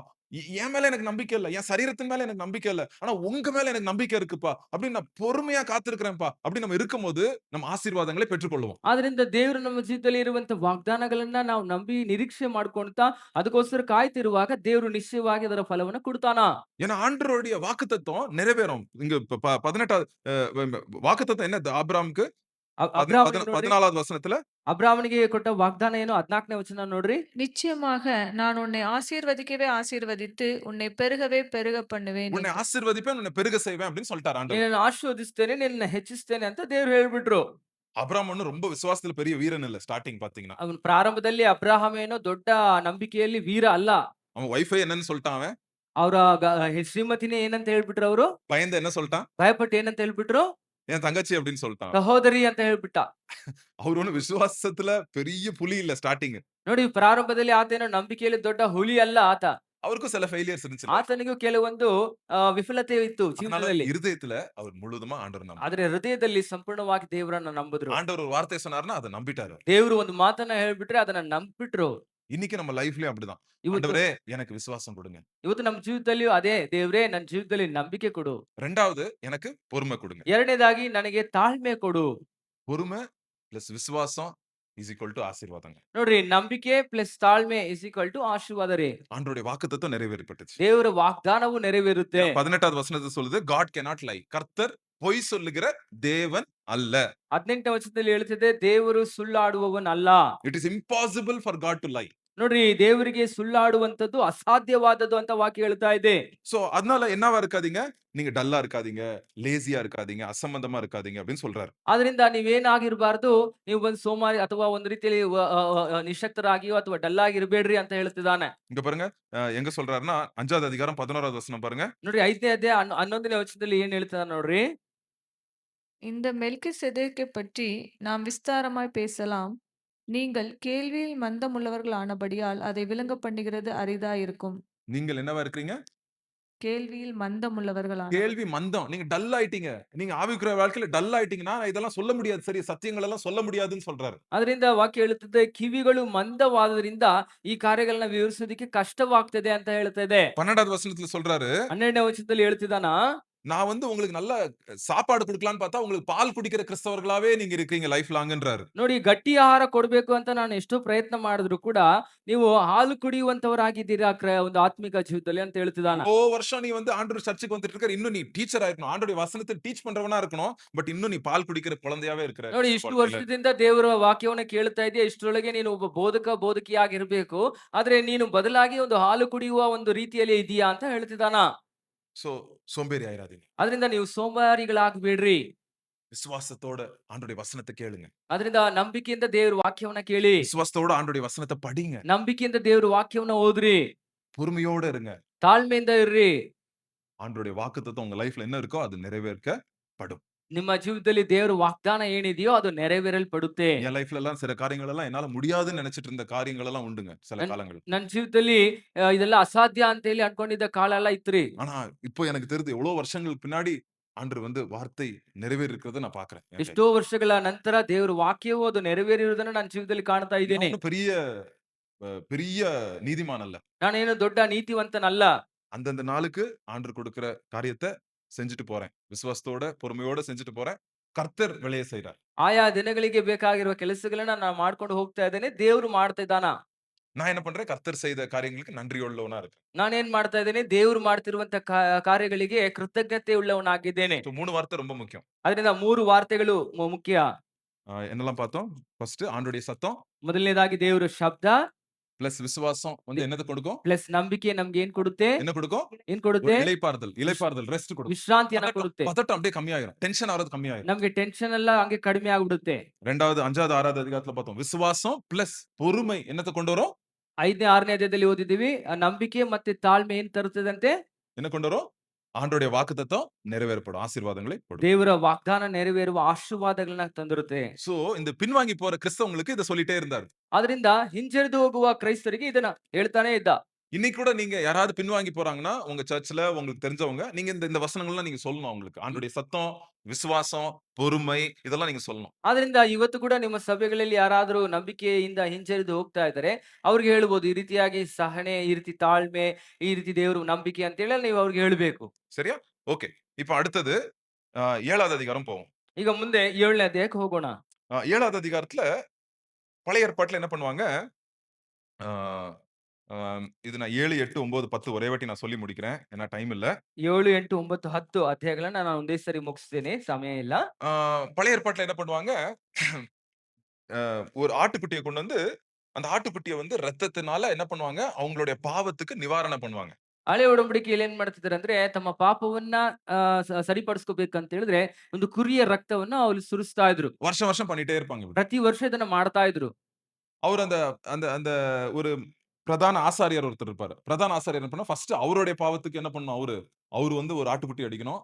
அப்புறம் ஜனங்களுடைய பாவங்கள்லாம் வருவாங்கல்ல, ஃபேமிலியா வருவாங்க. அவங்கலாம் ஆட்டுக்குட்டி கொண்டு வருவாங்க. அவங்க அடிச்சுட்டே இருப்பாங்க. ಹಾಗಾಗಿ ಮಹಾಯಾಜಕನು ಮೊದಲನೇದಾಗಿ ತನ್ನನ್ನ ಶುಚಿಪಡಿಸುವ ರೀತಿಯಲ್ಲಿ ಒಂದು ಕುರಿಯನ್ನ ಆತನು ವಧಿಸಬೇಕಾಗತ್ತೆ. ನಂತರ ಒಂದೊಂದು ಕುಟುಂಬವು ಕೂಡ ಒಂದೊಂದು ಕುರಿಯನ್ನ ತಗೊಂಡು ಬರ್ತಾರೆ ಅವರವರ ಪಾಪಗಳನ್ನ ನಿವೃತ್ತಿ ಮಾಡೋದಕ್ಕೋಸ್ಕರ. விசேஷமா பஸ்கா பண்டிகை அன்னைக்கு. ವಿಶೇಷವಾದ யூத கேலண்டர் படி 1வது மாசம் 10வது நாள்ல இருந்து 14வது நாள் அது வந்து நடக்கும். ಯಹೂದ್ಯರ ಕ್ಯಾಲೆಂಡರ್ ಪ್ರಕಾರವಾಗಿ ಮೊದಲನೇ ತಿಂಗಳಿನ ಒಂದು 10ರಿಂದ 14ನೇ ದಿವಸದೊಳಗೆ ಇರುವಂತಹ ಆ ಒಂದು ದಿನಮಾನಗಳಲ್ಲಿ ಆ ಕುಟುಂಬವಾಗಿ ಕುರಿಗಳನ್ನ ತೆಗೆದುಕೊಂಡು ಬರ್ತಾರೆ. 10வது நாள் வந்து அந்த ஆட்டுக்குட்டிய செலக்ட் பண்ணுவாங்க. 14வது நாள் அந்த ஆட்டுக்குட்டிய வெட்டுவாங்க. 10ನೇ ದಿವಸದಲ್ಲಿ ಆ ಕುರಿಯನ್ನ ಅವ್ರು ಬಂದ್ಬಿಟ್ಟು ಆರಿಸಿಕೊಳ್ತಾರೆ. 14ನೇ ದಿವಸದಲ್ಲಿ ಆ ಕುರಿಯನ್ನ ವಧಿಸ್ತಾರೆ. சோ என்ன மெயினா வேலை அவங்க என்ன செய்றாங்க? ಮುಖ್ಯವಾಗಿ ಏನ್ ಮಾಡ್ತಾರೆ ಅವರು? ஆண்டவர்ட்ட கொண்டு போறாங்க. ஆண்டவரே இந்த மனுஷனுடைய ஃபேமிலி இருக்கு. இந்த ஃபேமிலியோட பாவங்கள்லாம் இருக்கு. இந்த இரத்த பலிய ஏத்துக்கொண்டு அவங்களுக்கு பாவத்த வந்து மூடிருங்க அப்படின்னு சொல்றாங்க. ಅವ್ರೇನ್ ಮಾಡ್ತಾರೆ ಅಂದ್ರೆ ದೇವ್ರ ಹತ್ರ ತಕೊಂಡು ಹೋಗ್ಬಿಟ್ಟು, ದೇವ್ರೇ ಈ ಒಂದು ಕುಟುಂಬ ಅಥವಾ ಈ ವ್ಯಕ್ತಿ ಈ ರೀತಿ ಇದ್ದಾನೆ, ಈತನ ಪಾಪಗಳೆಲ್ಲ ಈ ರೀತಿ ಆಗಿದೆ, ಈ ಪಾಪಗಳಿಗೆ ಪರಿಹಾರವಾಗಿ ಈ ರಕ್ತವನ್ನ ನಾವು ಸುರಿಸ್ತಾ ಇದ್ವಿ, ಇದನ್ನ ನೀನು ಮುಚ್ಚಿಬಿಡು ಅಂತ ಹೇಳ್ತಿರ್ತಾನ. இயேசு கிறிஸ்து என்ன பண்ணாரு? ಆದ್ರೆ ಯೇಸು ಕ್ರಿಸ್ತನ್ ಏನ್ ಮಾಡ್ದ? என்னைக்கு ஆண்டவர் சிலுவையில அடிக்கப்பட்டாரு? ಯಾವತ್ತು ಶಿಲುಬೆಯಲ್ಲಿ ಯೇಸು ಕ್ರಿಸ್ತನು அதே ಜಡಿಯಲ್ಪಟ್ಟ? ஜூயிஷ் கேலண்டர், யூத கேலண்டர் 1வது மாசம் 14வது நாள் இயேசு கிறிஸ்து வெட்டப்பட்டார். ಅದೇ ಯಹೂದ್ಯರ ಒಂದು ಕ್ಯಾಲೆಂಡರ್ ಪ್ರಕಾರ ಮೊದಲನೇ ತಿಂಗಳಿನ 14ನೇ ದಿವಸದಲ್ಲಿ ಶಿಲುಬೆಗೆ ಏರಿಸಲ್ಪಟ್ಟ. ஆண்டவர் அடிக்கப்பட்டார். ಯೇಸು ಕ್ರಿಸ್ತನು ಅಲ್ಲಿ ವಧಿಸಲ್ಪಟ್ಟ. Final only one sacrifice. ஒரே ஒரு பலி. ಅಂತ್ಯವಾಗಿ ಒಂದೇ ಒಂದು ಬಲಿಯಾಗಿ ಆತನ ಅರ್ಪಿಸಿಕೊಂಡ. அவர் எல்லாத்தையும் வந்து நம்மளுக்காக கொடுத்து சிலுவையிலே அவர் வந்து நம்மளுக்காக பலியானார். ಆತನು ಸಕಲವನ್ನ ಶಿಲುಬೆಯಲ್ಲಿ ಕೊಟ್ಟು ನಮಗೋಸ್ಕರ ಬಲಿಯಾದ. இப்ப என்ன பண்றாரு ஆண்டவர்? ಈಗ ಏನ್ ಮಾಡ್ತಾನೆ ದೇವರು? அப்படின்ட்டு பார்க்கறதுக்கு முன்னாடி ஒரு காரியத்த நான் சொல்றேன். ஒரு எக்ஸாம்பிள் நான் ಅದನ್ನ ನಾವು ನೋಡೋದಕ್ಕಿಂತ ಮುಂಚಿತವಾಗಿ ಒಂದು ಉದಾಹರಣೆ ಹೇಳ್ತೇನೆ. 2 டாக்டர் இருக்கிறாங்க. ಇಬ್ರು ಡಾಕ್ಟರ್ ಇದ್ದಾರೆ. ஒரு டாக்டர் ಒಬ್ಬ ಡಾಕ್ಟರ್ புக்ஸ்ல ஒரு ஒரு ஒரு கிட்னி ப்ராப்ளம் இருக்கு. ಒಂದು ಕಿಡ್ನಿ ಪ್ರಾಬ್ಲಮ್ ಇದೆ ಅಂತ ಇಟ್ಕೊಳ್ಳೋಣ. அந்த கிட்னி ப்ராப்ளம் வந்து புக்ல படிச்சிருக்காரு. கிட்னி ப்ராப்ளம் இப்படி சரி பண்ணனும்னா புக்க படிச்சு அவருக்கு அந்த கிட்னி ப்ராப்ளம் எப்படி சரி பண்றதுன்னு அவருக்கு தெரியும். ಆ ಕಿಡ್ನಿ ಪ್ರಾಬ್ಲಮ್ ಬಂದ್ಬಿಟ್ಟು ಹೆಂಗ್ ಸರಿಪಡಿಸಬೇಕಂತ ಪುಸ್ತಕವನ್ನ ಓದಿ ಅದರ ಎಲ್ಲಾ ಕಾರ್ಯಗಳನ್ನ ಅವರು ಚೆನ್ನಾಗಿ ಅರ್ಥಕೊಂಡಿದ್ದಾರೆ. இது ஒரு டாக்டர். 2வது ஒரு டாக்டர் ಇದು இருக்காரு. ಒಬ್ಬ ಡಾಕ್ಟರ್ ಇದ್ದಾರೆ. ಎರಡನೇ ಡಾಕ್ಟರ್ ಇನ್ನೊಬ್ರು ಇದ್ದಾರೆ. அவர் ரொம்ப பாடுபட்டிருக்காரு. கிட்னி ப்ராப்ளம்ல ரொம்ப பாடுபட்டார் அவரே. ಅವರು ತುಂಬಾ ಕಷ್ಟಪಟ್ಟಿದ್ದಾರೆ. ಅವರೇ ಕಿಡ್ನಿ ಪ್ರಾಬ್ಲಮ್ ಅಲ್ಲಿ ತುಂಬಾ ಕಷ್ಟಪಟ್ಟುಕೊಂಡಿದ್ದಾರೆ. கிட்னி ப்ராப்ளம் எவ்வளவுன்னு அவருக்கு தெரியும். அந்த வலி, வேதனை அவருக்கு தெரியும். ಆ ಕಿಡ್ನಿ ಪ್ರಾಬ್ಲಮ್ ಎಷ್ಟಿರ್ತದೆ, ಅದರ ಕಷ್ಟ, ವೇದನೆ ಎಷ್ಟಿದೆ ಅಂತ ಅವ್ರಿಗೆ ಗೊತ್ತುಂಟು. அவர் வந்து அந்த கிட்னி ப்ராப்ளம் எப்படியோ அந்த வேதனையெல்லாம் தாண்டி, அத வலியெல்லாம் தாண்டி அவர் வந்து இன்னைக்கு கிட்னில இருந்து நல்ல நல்ல கிட்னியா இருக்கு அவரு.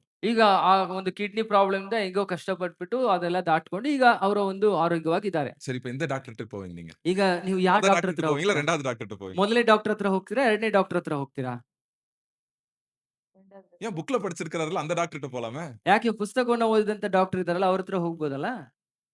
அனுபவிச்சு பாடுபட்ட டாக்டர் கிட்ட தான் நம்ம போவோம். ಅನುಭವ ಹೊಂದಿ ಶ್ರಮೆಯನ್ನ ಪಟ್ಟಂತಹ ಡಾಕ್ಟರ್ ಹತ್ರ ಹೋಗ್ತೇವೆ. இதான் இயேசு கிறிஸ்துங்க. ಅದೇ ಯೇಸು ಕ್ರಿಸ್ತನ್ರಿ. அதான் ஒரு ஒரு ஒரு ஒரு ஆசாரி பிரதான ஆசாரியருக்கும் இயேசு கிறிஸ்து பிரதான ஆசாரியருக்கும் இதாங்க வித்தியாசம். ನೋಡಿ, ಒಬ್ಬ ಸಾಧಾರಣ ಮಹಾಯಾಜಕನಿಗೂ ಯೇಸು ಕ್ರಿಸ್ತನ್ ಅಂತ ಹೇಳುವಂತಹ ಮಹಾಯಾಜಕನಿಗಿರುವಂತಹ ವ್ಯತ್ಯಾಸ ಇದೆ.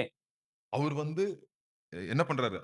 நம்மளுடைய பாடுகளை அவர் சுமந்து சோதிக்கப்பட்டும் சோதிக்க சோதனைக்குள்ள போவாதபடிக்கு பாவத்துல விழாதபடிக்கு ஒரு பரிசுத்தமான ஒரு தெய்வீக ஆட்டுக்குட்டி.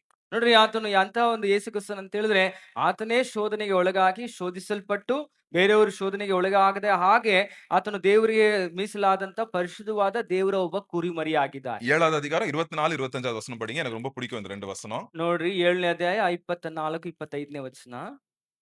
இவரோ ம். என்றென்றைக்கும் நிலைத்திருக்கிறபடியினாலே இவர்னா இயேசு கிறிஸ்து பத்தி சொல்லுது. மாறி போகாத ஆசாரியத்துவம் உள்ளவராய் மாறி இருக்கிறார். போகாத ஆசாரியத்துவம். ஓகே. மேலும் தமது மூலமாய் தேவனிடத்தில் சேருகிறவர்களுக்காக வேண்டுதல் செய்யும்படிக்கு அவர் எப்பொழுதும் உயிரோடு இருக்கிறவராகையால் அவர்களை முற்றும் முடிய ரட்சிக்க வல்லவருமாயும் இருக்கிறார். இன்னைக்கு ஏசப்பா என்ன பண்ணிட்டு இருக்காரு?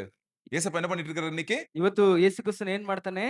தேவனுடைய சந்நிதியில என்ன பண்ணிட்டு இருக்காரு? ದೇವರ ಅದಕ್ಕಾಗ ದೇವರ ಸನ್ನಿಧಾನದಲ್ಲಿ ನಮಗೋಸ್ಕರ ಏನ್ ಮಾಡ್ತಿದ್ದಾನೆ? என்ன பண்ணிட்டு இருக்காரு?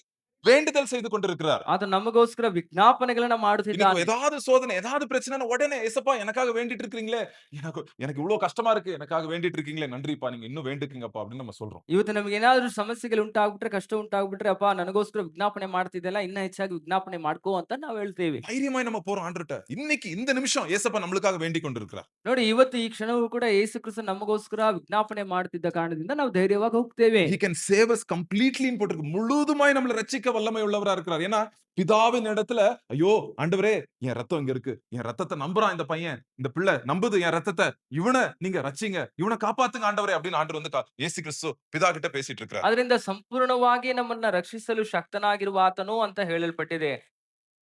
சோ பிதா யாரோட சத்தத்தை கேட்பாரு? ಅದರಿಂದ ತಂದೆ ಯಾರ ಶಬ್ದವನ್ನು ಕೇಳ್ತಾನೆ? இயேசு கிறிஸ்துவோட சத்தத்தை. ಯೇಸು ಕ್ರಿಸ್ತನ ಶಬ್ದಕ್ಕೆ ಕಿವಿಗೊಡುತ್ತಾನೆ. ஒரே குமாரன் இயேசு கிறிஸ்துவோட சத்தத்தை கேட்பாரு. ಏಕ ಕುಮಾರನಾಗಿರುವ ಯೇಸು ಕ್ರಿಸ್ತನ ಶಬ್ದಕ್ಕೆ ಕಿವಿಗೊಡುತ್ತಾನೆ. அதனால நம்ம ஜெபம் பண்ணும்போது லாஸ்ட்ல என்ன சொல்றோம்? ಅದಕ್ಕೆ ನಾವು ಪ್ರಾರ್ಥನೆ ಮಾಡುವಾಗ ಮುಕ್ತಾಯದಲ್ಲಿ ಏನ್ ಹೇಳ್ತೀವಿ? இயேசுவின் மூலம் ஜெபம் கேளும் பிதாவே அப்படின்னு சொல்றோம். ಯೇಸು புரியுதா? ಕ್ರಿಸ್ತನ ಹೆಸರಿನಲ್ಲಿ ಪ್ರಾರ್ಥನೆ ಮಾಡುತ್ತೇವೆ, ತಂದೆಯೇ. ஜெபத்தை கேளுங்கப்பா அப்படின்னு கேட்கிறோம். யார் மூலியமா வரும்? இயேசப்பா மூலியமா நம்ம போறோம். ನೋಡಿ, ಆತನ ಮುಖಾಂತರ ನಾವು ಕೇಳ್ತೀವಿ ಅನ್ನೋದನ್ನ ನಾವು ಇಲ್ಲಿ ಹೇಳ್ತೇವೆ. மரியாள் மூலியமாய் ஜெபம் கேளும் பிதாவே அப்படின்னு சொல்ல முடியுமா? ಮರಿಯಾಳ ஏன்னா பைபிள் ಮುಖಾಂತರವಾಗಿ எங்கேயும் போடல. மரியாள் மூலியமாய் ஜெபிங்கன்னு எங்கேயும் போடல. ಮರಿಯಾಳ ಮುಖಾಂತರವಾಗಿ ನಾವು ಹೇಳಕ್ಕಾಗಲ್ಲ, ಯಾಕಂದ್ರೆ ಸತ್ಯವೇದ ಎಲ್ಲೂ ಹೇಳಿಲ್ಲ. முன்னாடி ஒரு அந்தோனியார் இருக்கார். அந்தோனியார் மூலியமாய் ஜெபம் கேளும் பிதாவே அப்படின்னு சொல்றதா? இல்ல. ಅಂತೋನಿಯ ಮುಖಾಂತರವಾಗಿ ಅಂತ ಏನು ಬೈಬಲ್ ಅಲ್ಲಿ ಹಾಕಲ್ಪಟ್ಟಿಲ್ಲ. ಆ ರೀತಿ ನಾವು ಹೇಳಕ್ ಆಗುದಿಲ್ಲ. என்ன போட்டிருக்கு? பெர்மனன்ட்.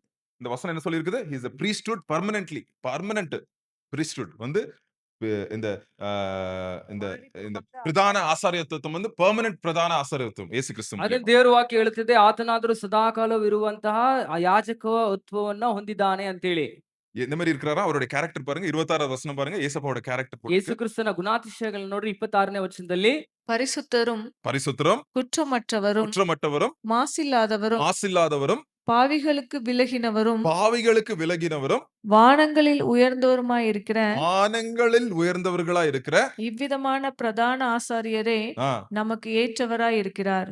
ஆமென். எவ்வளவு அருமையா இருக்கு பாருங்க வசனம். நம்மளுக்கு ஏற்றவராய் ஆண்டவர் வந்து அவரை கொடுத்திருக்கிறாராங்க. ನೋಡಿ ನಮಗೆ ಸರಿ ಹೊಂದುವಂತ ಒಬ್ಬ ಮಹಾಯಾಜಕನಾಗಿ ದೇವರು ಆತನನ್ನ ಕೊಟ್ಟಿದ್ದಾನಂತೆ.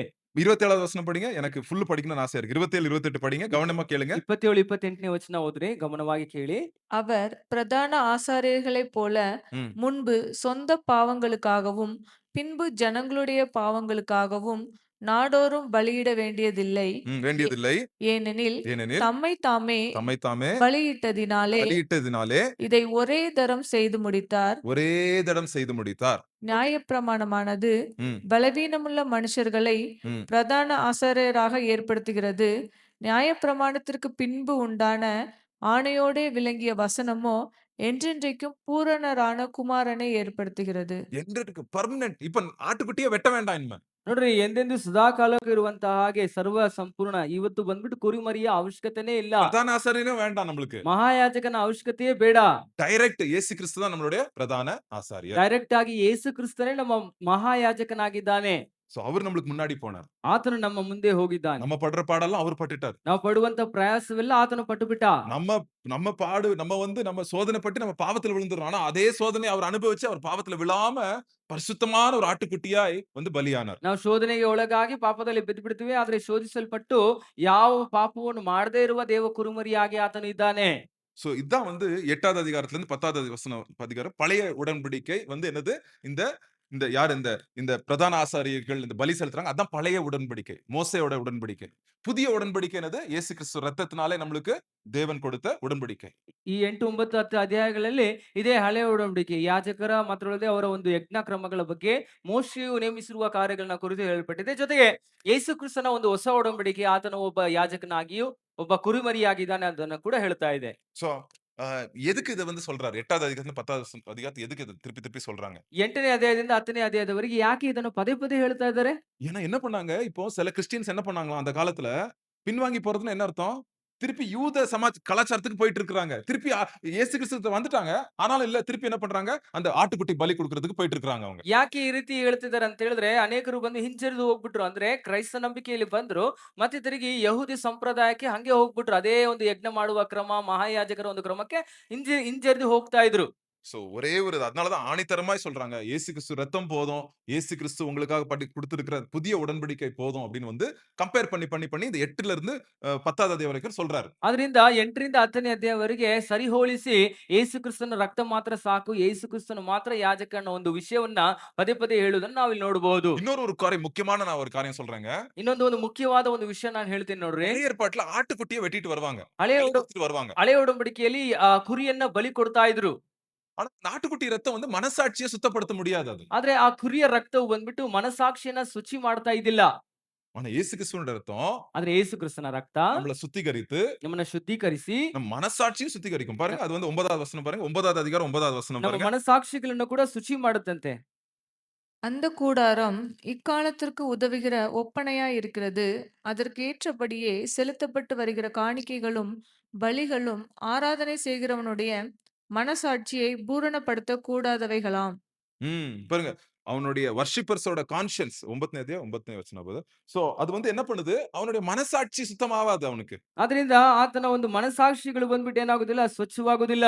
படிங்க. அதே 9வது அதிகாரம் 14வது வசனம் பாருங்க. ನೋಡಿ 9ನೇ ಅಧ್ಯಾಯ 14ನೇ ವಚನ ಓದ್ರಿ. நித்திய ஆவியினாலே ம். தம்மை தாமே பழுதற்ற பலியாக தேவனுக்கு ஒப்பு கொடுத்த கிறிஸ்துவினுடைய இரத்தம் ஜீவனுள்ள தேவனுக்கு ஊழியம் செய்வதற்கு உங்கள் மனசாட்சியை செத்த கிரியைகள் அற சுத்திகரிப்பது எவ்வளவு நிச்சயம். பாருங்க. ரொம்ப ரொம்ப முக்கியங்க. இயேசு கிறிஸ்துவோட ரத்தத்துக்கும் ஆட்டுக்குட்டி ரத்தத்துக்கும் இதான் வித்தியாசம். ನೋಡ್ರಿ ತುಂಬಾ ತುಂಬಾ ಪ್ರಾಮುಖ್ಯವಾದ ಒಂದು ವಿಷಯ. ಯೇಸು ಕ್ರಿಸ್ತನ ರಕ್ತಕ್ಕೂ ಹಾಗೂ ಒಂದು ಕುರಿಯ ರಕ್ತಕ್ಕೂ ಇರುವಂತ ಒಂದು ದೊಡ್ಡ ವ್ಯತ್ಯಾಸ ಇಲ್ಲಿ ಕಾಣಬಹುದು. ஆட்டுக்குட்டி ரத்தம் இந்த வருஷம் அடிச்சானா திருப்பி அடுத்த வருஷம் அடிக்கணும். ಒಂದು ಕುರಿಯ ರಕ್ತ ನಾನು ಬಂದ್ಬಿಟ್ಟು ಅಲ್ಲಿ ವಧಿಸಿದ್ರೆ ಈ ವರ್ಷ ಮಾಡಿದ್ರೆ ಮತ್ತೆ ಮುಂದಿನ ವರ್ಷ ಕೂಡ ಅದೇ ರೀತಿ ಮಾಡ್ಬೇಕಾಗತ್ತೆ. ரெண்டாவது என்னன்னா என் மனசாட்சியை சுத்தப்படுத்தாது அது. ಎರಡನೇದಾಗಿ ಅದು ನನ್ನ ಮನಸ್ಸನ್ನ ಶುಚಿ ಮಾಡೋದಿಲ್ಲ. சும்மா அது வந்து வெளிப்படையான ஒரு ஒரு நியமம் அவ்வளவுதான். ಕೇವಲ ಅದು ಬಾಹ್ಯಾಚಾರವಾದ ಒಂದು ನಿಯಮವಾಗಿರ್ತದೆ ಅಷ್ಟೇ. நீங்க பாக்குறீங்க நிறைய பேர் இந்த ஆடு இப்ப கூட அடிப்பாங்கல்ல, ஆடு அடிப்பாங்க. ಅನೇಕರು ಬಂದ್ಬಿಟ್ಟು ಈ ಕೂಡ ಈ ಕುರಿಗಳನ್ನ ವಧಿಸ್ತಾ ಇರ್ತಾರಲ್ವಾ? அவங்க லைஃப் மாறிருமா? ಅವ್ರ ಜೀವನ ಬದಲಾಗುತ್ತಾ? நீங்க உலகத்திலேயே காஸ்ட்லியான ஆட போய் நீங்க வெட்டலாம். ಲೋಕದಲ್ಲೇ ಪ್ರಪಂಚದಲ್ಲೇ ತುಂಬಾ ಕಾಸ್ಟ್ಲಿ ಆದಂತ ಕುರಿಯನ್ನ ತಕೊಂಡು ಬಂದು ನೀವು ವಧಿಸಬಹುದು. எல்லாம் முடிச்சுட்டீங்க. வேலையெல்லாம் முடிஞ்சிருச்சு. எல்லாம் எல்லாம் போயிட்டீங்க. எல்லாம் போய் அந்த ப ப ஆடு ப ப ப என்ன படையம் என்ன சொல்லுவாங்க? படைக்கணுமா? படைப்பாங்கல்ல. அத போய் ஆட படைப்பாங்க. எல்லாம் பண்ணுவாங்க. வரும்போது அவங்க விடுதலையோட பாவத்திலிருந்து விடுதலையோட வருவாங்களா? ನೋಡ್ರಿ ಎಲ್ಲ ಅದನ್ನ ಎತ್ಕೊಂಡು ಹೋಗ್ಬಿಟ್ಟು ದೇವರಿಗೆ ಅರ್ಪಣೆ ಮಾಡ್ಬಿಟ್ಟು ಬರ್ತಾರೆ ಅಂತ ಇಟ್ಕೊಳ್ಳಿ. ಬರುವಾಗ ಅವ್ರೇನು ಎಲ್ಲ ಪಾಪದಿಂದ ಬಿಡುಗಡೆಯಾಗಿ ಬರ್ತಾರಾ? பாவத்திலிருந்து விடுதலை கிடைச்சிருமா? ಪಾಪದಿಂದ ಬಿಡುಗಡೆ ಆಗ್ತಾರಾ? நெறைய காணிக்க கோயிலுக்கு போட்டதுனால பாவத்திலிருந்து விடுதலை கிடைச்சிருதா? ಹೆಚ್ಚಾಗಿ ದೇವಸ್ಥಾನಗಳಿಗೆ, ಹುಂಡಿಗಳಿಗೆ ಕಾಣಿಕೆ ಹಾಕ್ಬಿಟ್ರೆ ಪಾಪ ಕ್ಷಮಾಪಣೆ ಸಿಗ್ಬಿಡುತ್ತಾ? இயேசு கிறிஸ்து ரத்தம் மட்டும் தான். ಯೇಸು ಕ್ರಿಸ್ತನ ರಕ್ತ ಮಾತ್ರ. என் என் வெளிய மட்டும் என் வெளிய சரீரத்த மாத்திரம் இல்ல. என் இருதயத்துல இருக்கிற மனசாட்சிய சுத்திகரிக்கிறது அப்படின்னு வசனம் பார்த்திருக்கோம். ನನ್ನ ಬಾಹ್ಯವಾದ ಶರೀರವನ್ನು ಮಾತ್ರವಲ್ಲ, ಅಂತರಂಗದ ಆತ್ಮವನ್ನು ಕೂಡ ಶುಚಿ ಮಾಡುತ್ತೆ. சோ இது 2யும் நான் கம்பேர் பண்ணி நெறைய பாயிண்ட்ஸ் எழுதியிருக்கிறேன். அத வந்து நான் குரூப்ல போடுறேன். அந்த பாயிண்ட்ஸ் பாருங்க. கொஞ்சம் குயிக்கா பார்ப்போம். ಈ அடுத்த ஸ்லைடு. ಎರಡನ್ನು ಕೂಡ ನಾನು ಬಂದ್ಬಿಟ್ಟು ಓದ್ಬಿಟ್ಟು ಅನೇಕ ಪಾಯಿಂಟ್‌ಗಳನ್ನ ನಾನು ಬರ್ದಿದ್ದೀನಿ. ಅದನ್ನ ನಾನು ಬಂದ್ಬಿಟ್ಟು ಗ್ರೂಪಲ್ಲಿ சோ ಹಾಕ್ತೀನಿ. இடது பக்கம் வந்து ஓல்ட் கவனன்ட், ரைட் சைடு வந்து நியூ கவனன்ட். ಎಡಭಾಗದಲ್ಲಿ ಬಂದ್ಬಿಟ್ಟು ಹಳೆಯ ಒಡಂಬಡಿಕೆ, ಬಲಭಾಗದಲ್ಲಿ ಬಂದ್ಬಿಟ್ಟು ಹೊಸ ಒಡಂಬಡಿಕೆ. பாருங்க மகா பிரதான ஆசாரியார் 6 மனுஷங்க. ಇಲ್ಲಿ ஓல்ட் கவனன்ட் பழைய உடன்படிக்கையில ஹியூமன்ஸ். ಹಳೆ ಒಡಂಬಡಿಕೆ ಪ್ರಕಾರವಾಗಿ ಮಹಾಯಾಜಕನು ಯಾರು? ಒಬ್ಬ ಮನುಷ್ಯ.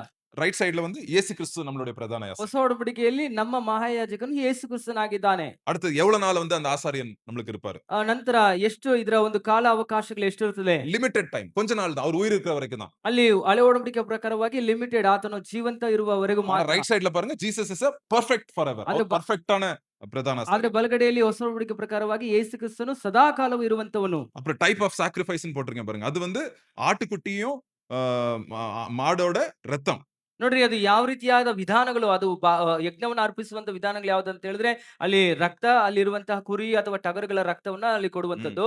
அங்க இயேசு கிறிஸ்து புதிய ஏற்பாட்டுல அவருடைய சொந்த ரத்தம். ಆದ್ರೆ own blood of Jesus. ಹೊಸ ಒಡಂಬಡಿಕೆಯಲ್ಲಿ ನೋಡ್ಬೇಕಂತ ಹೇಳಿದ್ರೆ ಯೇಸು ಕ್ರಿಸ್ತನ ಸ್ವಂತ ರಕ್ತ. அப்புறம் 2வது பாருங்க எந்த இடத்துல அந்த அந்த அந்த அந்த எந்த இடத்துல பலியாச்சு? அந்த தேவ கூடாரத்துல. பழைய உடன்படிக்கையில எங்க? அந்த ஆலயத்துல.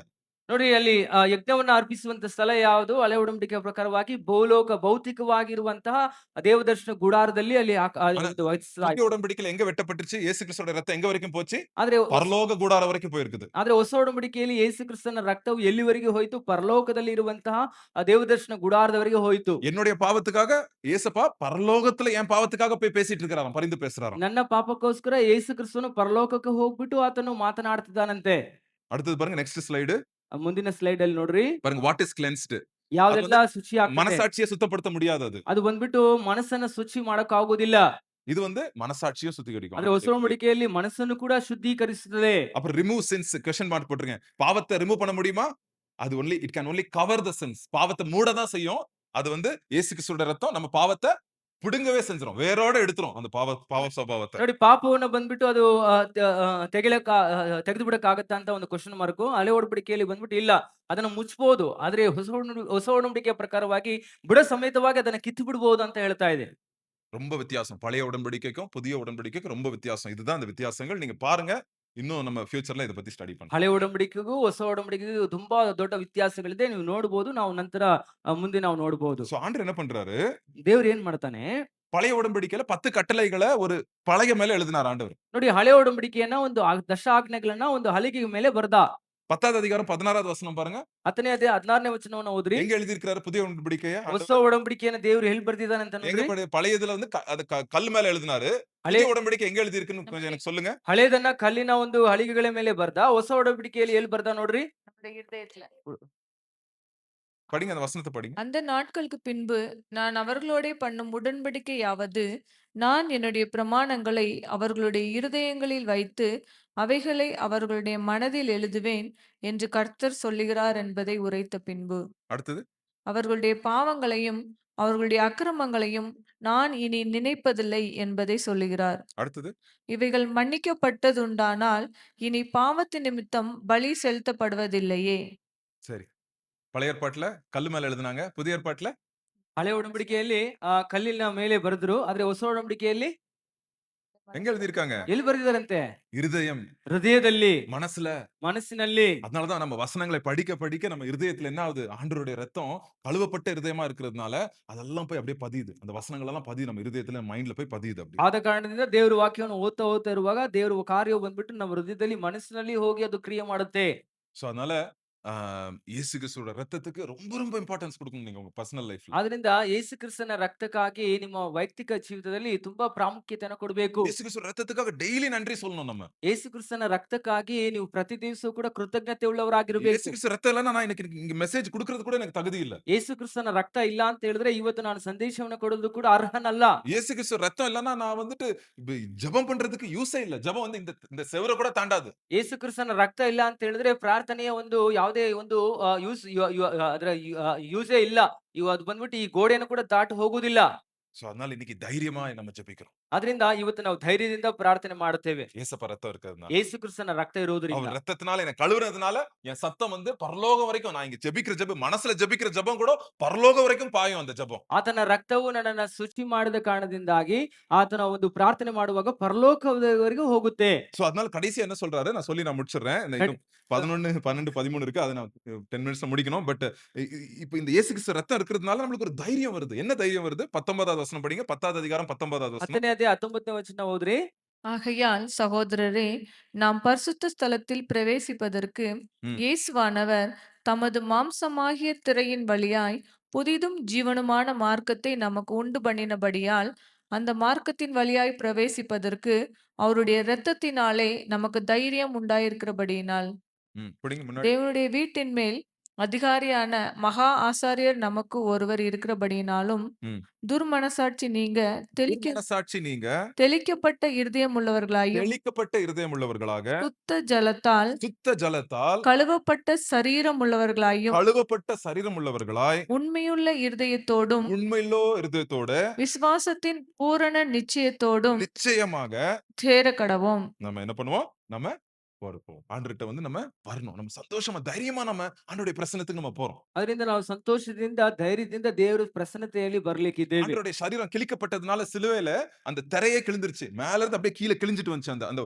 மகா பரிசுத்த ஸ்தலத்துக்கும் பரிசுத்த ஸ்தலத்துக்கும் ஒரு ஒரு கர்டன் இருந்துச்சு. இந்த மாதிரி கர்டன் ஒண்ணு இருந்துச்சு. அந்த கர்டன் அப்படியே கிழிஞ்சிருச்சு. ಯೇಸು ಕ್ರಿಸ್ತನು ಶಿಲುಬೆಯಲ್ಲಿ ಪ್ರಾಣತ್ಯಾಗ ಮಾಡಿದ ಕಾರಣದಿಂದ ಏನಾಗ್ಬಿಡುತ್ತಂದ್ರೆ ಪರಿಶುದ್ಧ ಸ್ಥಳಕ್ಕೂ ಮಹಾಪರಿಶುದ್ಧ ಸ್ಥಳಕ್ಕೂ ನಡುವೆ ಒಂದು ದೊಡ್ಡ ತೆರೆ ಪರದೆ ಇತ್ತು. ಅದು ಮೇಲಿಂದ ಕೆಳಗೆ ಅದು ಹಂಗೆ ಹರಿದು ಹೋಗಿರೋದನ್ನ ನಾವು ಕಾಣಬಹುದು. சோ என்ன ஆகும்? வருஷத்துக்கு ஒரு வாட்டி தான் அந்த மகா பரிசுத்த ஸ்தலத்துக்குள்ள போக முடியும். ನೋಡಿ ಏನಾಗ್ಬೋದು, ವರ್ಷಕ್ಕೆ ಒಂದು ಸಾರಿ ಮಾತ್ರ ಆ ಮಹಾಪರಿಶುದ್ಧ ಸ್ಥಳಕ್ಕೆ ಹೋಗ್ಬೋದು. யாரும் போக முடியாது அந்த இடத்துக்கு. ಆ ಸ್ಥಳಕ್ಕೆ ಯಾರು ಹೋಗ್ಲಿಕ್ಕೆ ಆಗುದಿಲ್ಲ. மகா பிரதான ஆசாரியர் வருஷத்துக்கு ஒரு வாட்டி அவரு ஃபுல் கிளீன் ஆயிட்டு அவர் காலெல்லாம் சங்கிலி கட்டியிருப்பாங்க. அவர் கொஞ்சம் அசுத்தமா போனாலே அவர் காலி. செத்துருவாங்க. அவர் பாடி தான் இழுக்கணும். ಮಹಾಪರಿಶುದ್ಧ ಸ್ಥಳಕ್ಕೆ ಬಂದ್ಬಿಟ್ಟು ಮಹಾಯಾಜಕನು ಹೋಗ್ತಾನೆ. ಆತನು ತುಂಬಾ ಪರಿಶುದ್ಧರಾಗಿರ್ಬೇಕು. ಜೊತೆಗೆ ಕಾಲಲ್ಲಿ ಬಂದ್ಬಿಟ್ಟು ಸರಪಣಿಗಳನ್ನ ಕಟ್ಟಿರ್ತಾರೆ, ಏನೋ- ಗೆಜ್ಜೆಗಳನ್ನ ಕಟ್ಟಿರ್ತಾರೆ. பரிசுத்தமான இடம் அது. ಯಾಕಂದ್ರೆ ಅದು ಪರಿಶುದ್ಧವಾದ ಸ್ಥಳ. சின்ன குறை கூட காணக்கூடாது அந்த இடத்துல. ಸಣ್ಣ ಕೊರತೆ ಕೂಡ ಕಾಣಬಾರ್ದಲ್ಲಿ. ஆனா இங்க வசனம் என்ன சொல்லுது? ವಚನ ಏನ್ ಹೇಳುತ್ತೆ? இயேசு கிறிஸ்து ரத்தத்தினால நம்ம என்ன பண்றோமா இன்னைக்கு? ಆದ್ರೆ ಯೇಸು ಕ್ರಿಸ್ತನ ರಕ್ತದಿಂದ ನಾವ್ ಏನ್ ಮಾಡ್ತೀವಂತೆ? எங்க போயிட்டு இருக்கோம் டைரக்டா? ನಾವ್ ಎಲ್ಲಿ ಹೋಗ್ತೀವಿ? ಡೈರೆಕ್ಟ್ ಆಗಿ மகா பரிசுத்த ஸ்தலத்துக்கு போயிட்டு இருக்கிறோம். ಮಹಾ ಪರಿಶುದ್ಧ ಸ್ಥಳಕ್ಕೆ ಹೋಗ್ತಾ ಇದ್ದೇವೆ. நம்ம கண்ணை மூடி ஜெபிக்கிறோம்னா மகா பரிசுத்த ஸ்தலத்துல நம்ம நிக்கிறோம். ನಾವು ಕಣ್ಣು ಮುಚ್ಕೊಂಡು ಪ್ರಾರ್ಥನೆ ಮಾಡ್ತಾ ಇದ್ದೇವೆ ಅಂತ ಹೇಳಿದ್ರೆ ಮಹಾ ಪರಿಶುದ್ಧವಾದ ಸ್ಥಳದಲ್ಲಿ ನಿಲ್ತಾ ಇದ್ದೇವೆ. இந்த தைரியம் எங்க இருந்து வருது நம்மளுக்கு? ಈ ಧೈರ್ಯ ನಮ್ಗೆ ಎಲ್ಲಿಂದ ಬರ್ತಾ ಇದೆ? இயேசு கிறிஸ்து ரத்தத்தினால. ಯೇಸು ಕ್ರಿಸ್ತನ ರಕ್ತದಿಂದ. புரிஞ்சுச்சுல? இயேசு கிறிஸ்து ரத்தத்தோட அருமை உங்களுக்கு புரிஞ்சிருக்கும் நான் நம்புறேன். ಅರ್ಥ ಆಗುತ್ತಾ? ಯೇಸು ಕ್ರಿಸ್ತನ ಒಂದು ರಕ್ತದ ಒಂದು ಪ್ರಭಾವ ಎಷ್ಟು ಹೆಂಗಿದೆ ಅಂತ ಹೇಳಿ. இன்னும் புரியலனா 8, 9வது அதிகாரத்தை 10வது அதிகாரத்தை ஒரு 5 வாட்டி திருப்பி படிங்க. ಇನ್ನು ಅರ್ಥ ಆಗಿಲ್ಲ ಅಂದ್ರೆ 8, 9, 10ನೇ ಅಧ್ಯಾಯವನ್ನ ಇನ್ನ ಮತ್ತೆ ಮತ್ತೆ ಓದ್ರಿ. நான் என் பைபிள்ல நீங்க அதிகமா மார்க் பண்ணிருக்கிற புஸ்தகம் எதுனா இதாங்க. அவ்வளோ வாட்டி இந்த 3 அதிகாரங்களை படிச்சு நான் வந்து ஆண்டவரே எனக்கு இது அதோட மேன்மையை அதோடைய சத்தியத்தை நான் ருசி பார்க்கணும்ப்பா அப்படின்னு நான் வந்து கேட்ட நாட்கள் உண்டு. ಅಣ್ಣನ ಒಂದು ಬೈಬಲ್ ನೋಡ್ಬೇಕಂದ್ರೆ ಹೆಚ್ಚಾಗಿ ಮಾರ್ಕ್ ಮಾಡಿರುವಂತ ಒಂದು ಭಾಗ ಅಂದ್ರೆ ಅದು ಹೊಸ ಒಡಂಬಡಿಕೆಯಲ್ಲಿ ಈ ಒಂದು ವಾಕ್ಯ ಭಾಗಗಳನ್ನ ಅಧ್ಯಾಯಗಳನ್ನ ಮಾತ್ರ ಅವ್ರು ಬಂದ್ಬಿಟ್ಟು ಮಾರ್ಕ್ எந்த ಮಾಡಿರ್ತಾರೆ. என்னைக்கு நம்ம இயேசு கிறிஸ்துவோட ரத்தத்தோட பவர் நம்ம புரிஞ்சுக்கிறோமோ அன்னைக்கு நம்ம லைஃப்ல விடுதலைங்க. ಯಾವತ್ತು ಯೇಸು ಕ್ರಿಸ್ತನ ರಕ್ತದ ಶಕ್ತಿ ಪ್ರಭಾವವನ್ನು ಅರ್ಥ ಮಾಡ್ಕೋತೀವೋ ಆವತ್ತು ನಮ್ಮ ಜೀವಿತದಲ್ಲಿ ಬಿಡುಗಡೆ ಸಿಗುತ್ತೆ. அப்ப நம்ம தாழ்த்திருவார் ஆண்டவர் நம்மள. நம்ம ஒண்ணும் இல்ல. நம்ம டம்மி பீஸ். இயேசு கிறிஸ்து ரத்தத்தினால நம்ம வந்து ஆண்டவருக்குள்ள மோர் தென் கான்கரர்ஸ். நம்ம ஜெயசாலிகளா இருக்கிறோம். ಆಗ ನಾವು ನಮ್ಮನ್ನ ತಗ್ಗಿಸಿಕೊಳ್ತೇವೆ. ದೇವರ ಮುಂದ್ಗಡೆ ನಾನು ಏನು ಇಲ್ಲ ಅಂತ ಹೇಳಿ ಅನ್ಕೊಂಡು ನಾವು ಹೆಚ್ಚಾದ ರೀತಿಯಲ್ಲಿ ಒಬ್ಬ ದೊಡ್ಡ ಜಯಶಾಲಿಗಿಂತಲೂ ದೊಡ್ಡವರಾಗಿರುತ್ತೇವೆ. சோ இதாங்க ரொம்ப முக்கியம். ஆண்டவருடைய புதிய உடன்படிக்கை. ಇದೇ ದೇವರ ಒಂದು ಹೊಸ ಒಡಂಬಡಿಕೆಯ ಒಂದು ಮಹತ್ವ. இப்ப திருப்பி விசுவாசத்துக்கு திருப்பி நம்ம வருவோம். ಮತ್ತೆ ತಿರುಗಿ ನಂಬಿಕೆಗೆ ಮತ್ತೆ ಬರೋಣ. 11வது அதிகாரத்துல பாருங்க. 11ನೇ ಅಧ್ಯಾಯದಲ್ಲಿ ಹೋದ್ರೆ 11th சாப்டர்ல விசுவாச வீரர்களுடைய பட்டியல் நம்ம பார்க்கிறோம். 11ನೇ ಅಧ್ಯಾಯದಲ್ಲಿ ನಂಬಿಕೆಯ ವೀರರ ಪಟ್ಟಿಯನ್ನು ನಾವು ನೋಡುತ್ತೇವೆ. ஆபிரகாம் பத்தி போட்டிருக்கு, ಅಲ್ಲಿ ನಂಬಿಕೆ ವೀರರಾಗಿರುವ ಅಬ್ರಾಮನ ಬಗ್ಗೆ யாக்கோப் ಹೇಳಲ್ಪಟ್ಟಿದೆ, பத்தி போட்டிருக்கு, ಯಾಕೋಬನ ಬಗ್ಗೆ ಹೇಳಲ್ಪಟ್ಟಿದೆ, சாராள் பத்தி போட்டிருக்கு, ಸಾರಳ ಬಗ್ಗೆ ಹೇಳಲ್ಪಟ್ಟಿದೆ, மோசே பத்தி போட்டிருக்கு. ಮೋಶೆ ಬಗ್ಗೆ ಹೇಳಲ್ಪಟ್ಟಿದೆ. இதெல்லாம் போகணும்னா இன்னொரு 2 மணி நேரம் வேணும் இத பத்தி பார்க்கணும். ಇದೆಲ್ಲ ನೋಡ್ಬೇಕಂದ್ರೆ ಇನ್ನು 2 ಗಂಟೆ ಕಾಲ ಹೆಚ್ಚಾಗಿ ಬೇಕಾಗುತ್ತೆ. ஆனா இவங்க எல்லாம் யாருங்க? ಆದ್ರೆ ಇವರೆಲ್ಲ ಯಾರ್ರೀ? எதுக்குங்க 11வது அதிகாரத்துல இவங்கள பத்தி போட்டிருக்குது? ಯಾಕೆ 11ನೇ ಅಧ್ಯಾಯದಲ್ಲಿ ಇವ್ರ ಹೆಸರಲ್ಲಿ ದಾಖಲಾಗಿದೆ? விசுவாசம்னா இப்படிதான் இருக்கணும். இப்படிதான் கஷ்டம் இருந்துச்சு உங்க லைஃப்லயும். ஆனா விசுவாசத்தோட அவங்க எப்படி நடந்தாங்க? அத நீ பார்த்து கத்துக்க அப்படின்னு ஆண்டவர் நம்மள பார்த்து சொல்றாரு. ನಂಬಿಕೆಯಿಂದ ಅವ್ರು ಜೀವನ ಮಾಡಿದ್ರು. ನಂಬಿಕೆ ಅಂದ್ರೆ ಏನು? ಯಾವ ರೀತಿಯೆಲ್ಲ ಕಷ್ಟವನ್ನು ಅನುಭವಿಸಿದ್ರು? ನೀನು ಇದನ್ನ ನೋಡಿ ಕಲ್ತ್ಕೋ ಅಂತ ದೇವರು ಈ ವಾಕ್ಯಗಳನ್ನ ಹಾಕಿದ್ದಾರೆ. நான் ಆಲ್ರೆಡಿ சொன்னேன்ல, ஆபிரகாம் வீக் தான் சில டைம். ನಾನು ಮೊದಲೇ ಹೇಳಿದೆಲ್ಲ ಅಬ್ರಾಹ್ಮನು ವೀಕೆ ಕೆಲವೊಂದು ಸಂದರ್ಭದಲ್ಲಿ. மோசேட்ட சில டைம் வீக் தான். ಮೋಶೆ ಕೂಡ ಕೆಲವೊಂದು ಸಂದರ್ಭದಲ್ಲಿ ವೀಕ್ ಆಗಿದ್ದ. சாராள் ஒரு டைம் சிரிச்சா ஆண்டவர பார்த்து. ಸಾರಳು ಬಂದ್ಬಿಟ್ಟು ದೇವರನ್ನ ನೋಡ್ಬಿಟ್ಟು ಅಲ್ಲಿ ನಕ್ಬಿಟ್ಲು. ஆனாலும் விசுவாச வீரர்கள் பட்டியலே அவங்க இருக்கிறாங்க. ಆದ್ರೂ ವಿಶ್ವಾಸರ ಅಥವಾ ನಂಬಿಕೆಯ ವೀರರ ಪಟ್ಟಿಯಲ್ಲಿ ಅವರ ಹೆಸರು ಹಾಕಲ್ಪಟ್ಟಿದೆ. நான் என்ன பண்ணுவேன், யூசுவலா என் லைஃப்ல விசுவாசம் கொஞ்சம் டவுனா இருக்குதுன்னா இந்த 11வது அதிகாரத்த படிப்பேன். ನಾನು ನನ್ನ ಜೀವಿತದಲ್ಲಿ ಒಂದು ವೇಳೆ ನಂಬಿಕೆ ಕೊರತೆ ಆಗಿದ್ರೆ ಈ 11ನೇ ಅಧ್ಯಾಯವನ್ನ ಒಂದ್ಸರಿ ಓದ್ತೀನಿ.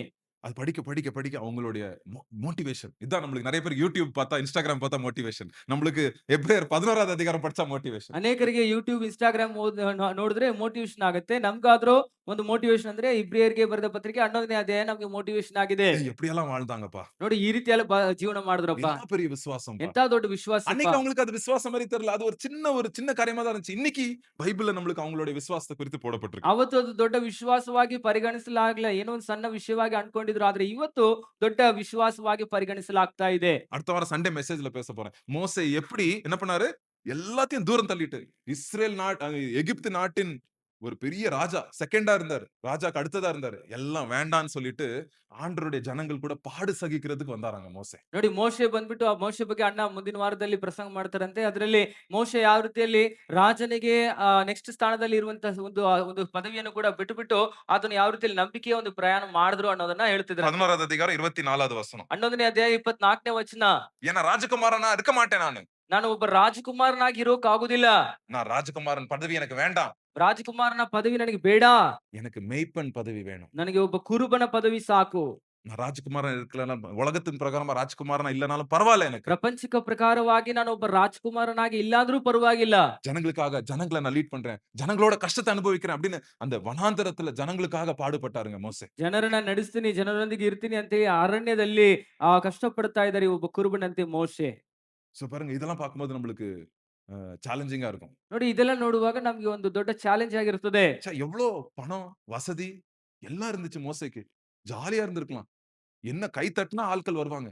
அப்படி இருந்த வாழ்க்கைய விட்டுட்டு இங்க இவர் கத்துறாரு ஒருத்தன் கூட ஒரு சத்தத்தை கேட்க மாட்டான். ನೋಡ್ರಿ இப்படி ஒரு வாழ்க்கைக்கு வந்துட்டாரு. ಎಷ್ಟು ದೊಡ್ಡ ಐಷಾರಾಮಿಯಾದ ಜೀವಿತ, ಕೈ ತಟ್ಟಿದ್ರೆ ಜನಗಳು ಬರ್ತಾರೆ, ಕೆಲಸ ಮಾಡೋದಕ್ಕೆ ಎಷ್ಟೊಂದು ಗುಲಾಮಗಳು ಇದ್ರೂ ಕೂಡ ಇಲ್ಲಿ ಬಂದ್ಬಿಟ್ಟು ಅದನ್ನೆಲ್ಲ ಬಿಟ್ಕೊಟ್ಬಿಟ್ಟು ಜನರ ಹತ್ರ ಬಂದು ಕೂಗ್ತದಾನೆ, ಕ್ರಿಸ್ತಾ ಇದಾನೆ, ಒಬ್ಬನು ಕೂಡ ಮಾತು ಕೇಳವಲ್ಲ.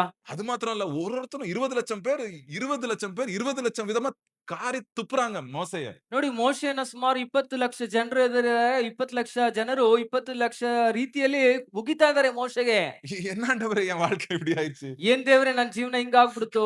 ஆண்டவரே நான் செத்து போயிடுறேன். இந்த ஜனங்களை நடத்த முடியாது நான் அப்படின்னு சொல்லிடுறாரு மோசே. ದೇವ್ರೆ ನಾನ್ ಸತ್ತು ಹೋಗ್ಬಿಡ್ತೀನಿ, ಇಂಥ ಜನರನ್ನ ನನ್ನ ಕೈಯಲ್ಲಿ ನಿಭಾಯಿಸಕ್ ಆಗೋದಿಲ್ಲ ಅಂತ ದೇವ್ರ ಹತ್ರ ಹೇಳ್ತಿದಾನ. திட்டுறாங்க மோசைய. ಮೋಶೆನ ಬೈತಾ ಇದಾರ್ರಿ. ஒரு வாட்டியும் திட்டும் போது மோசே திட்டவே மாட்டேங்கிறாரு அவங்கள. ಪ್ರತಿ ಸಾರಿ ಮೋಶೆನ ಬೈಯುವಾಗ ಮೋಶೆ ಅವರಿಗೆ ತಿರುಗಿ ಬೈತಾ ಇಲ್ಲ. மோசே என்ன பண்றாரு? ಮೋಶೆ ಏನ್ ಮಾಡ್ತಾನ? போய் திருப்பி ஆண்டவருடைய பாதத்துல அப்படியே விழுறாரு. அப்படியே சாஷ்டாங்கமா விழுந்துறாரு. ஜனங்க முன்னாடியும் ஆண்டவர் முன்னாடி அப்படியே விழுந்துறாரு. ಪದೇ ಪದೇ ದೇವರ ಮುಂದ್ಗಡೆ ಸಾಷ್ಟಾಂಗವಾಗಿ ಬಿದ್ದು ಬಿಡ್ತಾನೆ, ಜನರ ಮುಂದೆ ಬಿದ್ದು ಬಿಡ್ತಾನೆ. தாழ்மை, உலகத்துல மோசே மாதிரி தாழ்மையான மனுஷன் இல்ல அப்படின்னு ஆண்டவரே சாட்சி சொல்றாரு. ದೇವರ ವಾಕ್ಯ ಹೇಳುತ್ತದೆ ಮೋಶೆ ಹಾಗೆ ಸಾತ್ವಿಕನು ಇಲ್ಲ ಅಂತ. எப்படி? ಹೇಗೆ? விசுவாசம். ನಂಬಿಕೆ. ஆண்டவர் எனக்கு கூட இருக்கிறாரு. மனுஷன் என்ன சொன்னாலும் பரவாயில்ல. ದೇವರು ನನ್ನೊಂದಿಗೆ ಇದ್ದಾನೆ. ಮನುಷ್ಯ ಏನ್ ಹೇಳಿದ್ರು ಪರವಾಗಿಲ್ಲ. மனுஷன் இன்சல்ட் பண்ணா நான் அது என் இருதயத்துல ஒட்டவே ஒட்டாது. ಮನುಷ್ಯನ ನನ್ನ ತುಚ್ಛೀಕರಿಸಿದ್ರು ಕೂಡ ನನಗೆ ಮನಸ್ಸಲ್ಲಿ ಇಟ್ಕೊಳ್ಳಲ್ಲ.